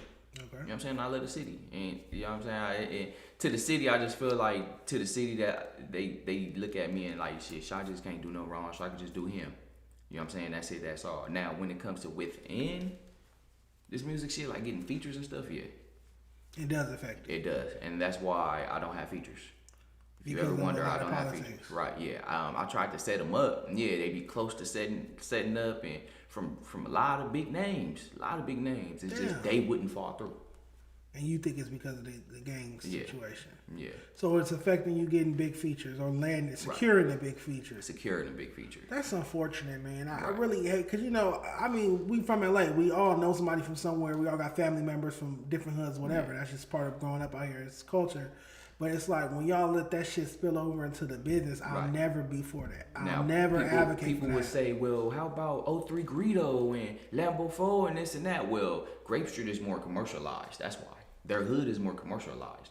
Now, what do you mean by that? What do you mean more commercialized? So, they're like... Because y'all got J-Rock. J-Rock, a Grammy Award winning artist. Yeah, but the thing about J-Rock is he always separated that from that, though. You know what I'm saying? Everybody knew who J-Rock was and this and that, but he never really just kept that wasn't his whole identity, no. Exactly. He had other stuff to talk about. Exactly. Exactly. So... You know what I'm saying? He really didn't. I mean, he shined light on it, of course, because that's automatically where he at. But, you know what I'm saying? He really didn't shine a light on there. So you feel like Grape Street is more commercialized. Right.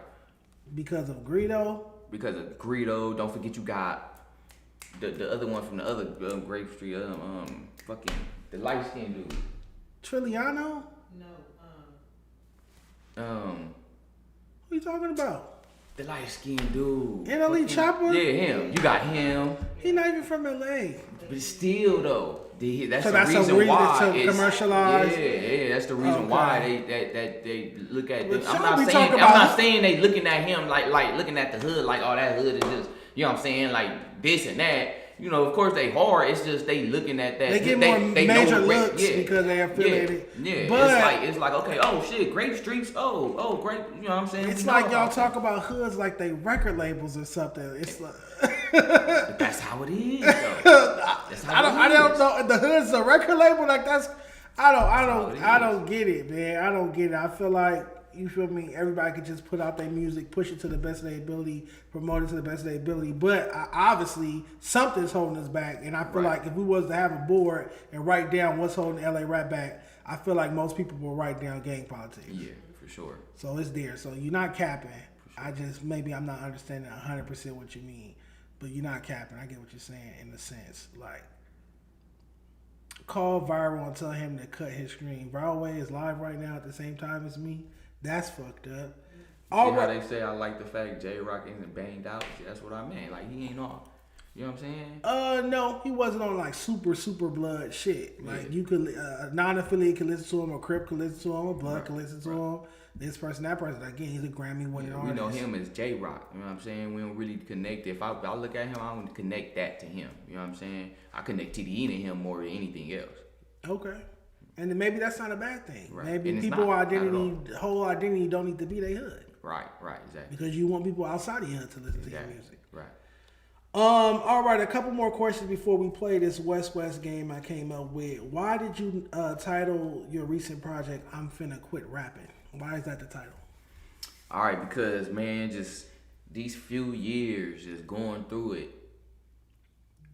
it's like, I mean, I had moments where I feel like I was at a standstill. I had moments where I feel like, you know what I'm saying, everybody was just wanting something out of me or wanting something out of it.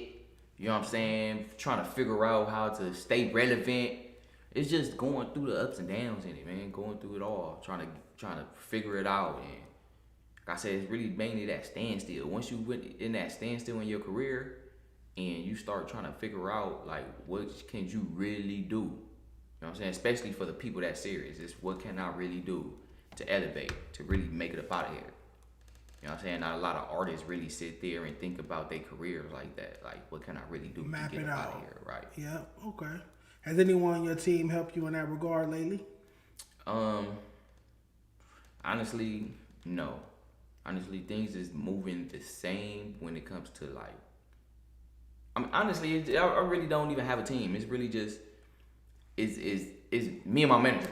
You and your manager. It's me and my manager. Okay, that's it's your me and team, my manager. man. You know what I'm saying? So, you know what I'm saying? My manager, of course, you know what I'm saying? He gonna put the paperwork together. He gonna get it right. He gonna put the, you know what I'm saying? Make sure it get, you know what I'm saying? Make sure the play happen. Okay. He'll put together the play and make sure it happen. But either than that, man, I gotta do it all. I think you're really just one breakthrough moment away, Shy. I think you put in the groundwork, you put out the projects, you build some online social media presence and buzz, some buzz records. You just one record that everybody know word for word away from breaking through. Right. And what I want to say as a critic and a journalist, like the chat said, I think his name was Michael or something like that, it's them beats, bro. It's not you. Yeah. You telling your story, you being creative, you showing genius, you showing effort, you got a marketable personality and persona, all of that. So what has to be the problem? The beats. The beats. If you keep rapping over them standard cookie cutter LA rap beats, bro, you see that sound don't work. Yeah. Occasionally you might catch some on TikTok that do a little something, but that's it. You ain't no TikTok rapper. You get what I'm saying? So if I was you, I would be looking for who's the hottest producer over here, who's the hottest producer over there, who can bring me a new sound to put underneath the same delivery, the same energy, the same story. It just need a more universal beat. Yeah. Because when that's why you be doing the fucking jerk dance and shit in the beats, because them jerking in the music videos, because them jerking beats. Yo beat, that's what I tell you. On your next project, I don't want you to have no jerking beats. If the beat make you want to do that dance, Right. Don't use that beat because that sound was 2009, 2010. Right. I feel like LA rap is stuck right there. We still rapping over jerking beats. Yeah. Nah, the rest of the country don't want to hear that. They want to hear something a little closer to drill or trap. They just want to hear something more hardcore, something that sound a little bit more sinister and hard hitting. Right. That's why the Bay really passed us up when it came to music, because the Bay tried, went to the drill. Yeah, he became that's a whole different way from Mac Dre. Absolutely. Way less fun, way less sunshine. Right. But it's contemporary. Right. And it's still real because that type of shit could go down like that. So it's still real. But all right, you ready for West West? Sir. All right, so with this, and this is how we close out, I'm going to give you two options, and you can't say both. Ready? Yeah.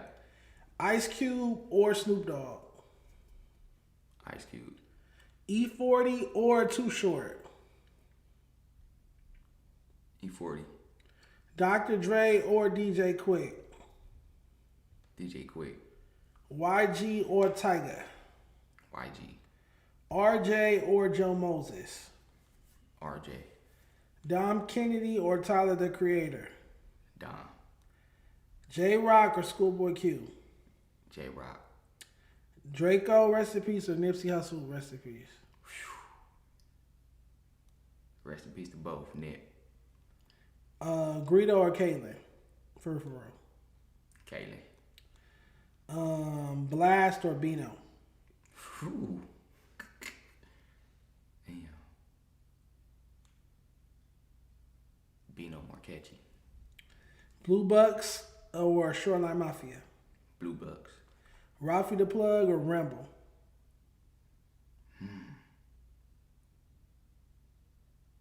Shout out Ralphie. Savi Third or Big Sad 1900? Sheesh. Big Sad. AZ Chike or Rucci? Rucci. Crenshaw or Victory Lap? Victory Lap. My Crazy Life or Good Kid, Mad City? Good Kid, Mad City. Boys in the Hood or Menace to Society? Menace to Society. Friday or next Friday? Friday. Friday after next or The Wash? Ooh, The Wash. Wash. Going with The Wash. For sure. All right, Ben, let the people know what you got going on right now, where they can find you on social media. We finna be out here, man. All right, man. Shop Belligerent, man. Y'all can find me on Instagram at Been Through It All. Either than that, just type in Shop Belligerent on all platforms. The tape just dropped. I'm finna quit rapping. I've only been out for 2 weeks, so I got plenty of time. Y'all got plenty of time to stream, man, to keep going up, keep pushing it, and shit, I'm working. That part. Tap in with Shop Belligerent. This has been a dope stream, you guys. I'll be here Wednesday with Tam. We got a lot to talk about. I'll see y'all then.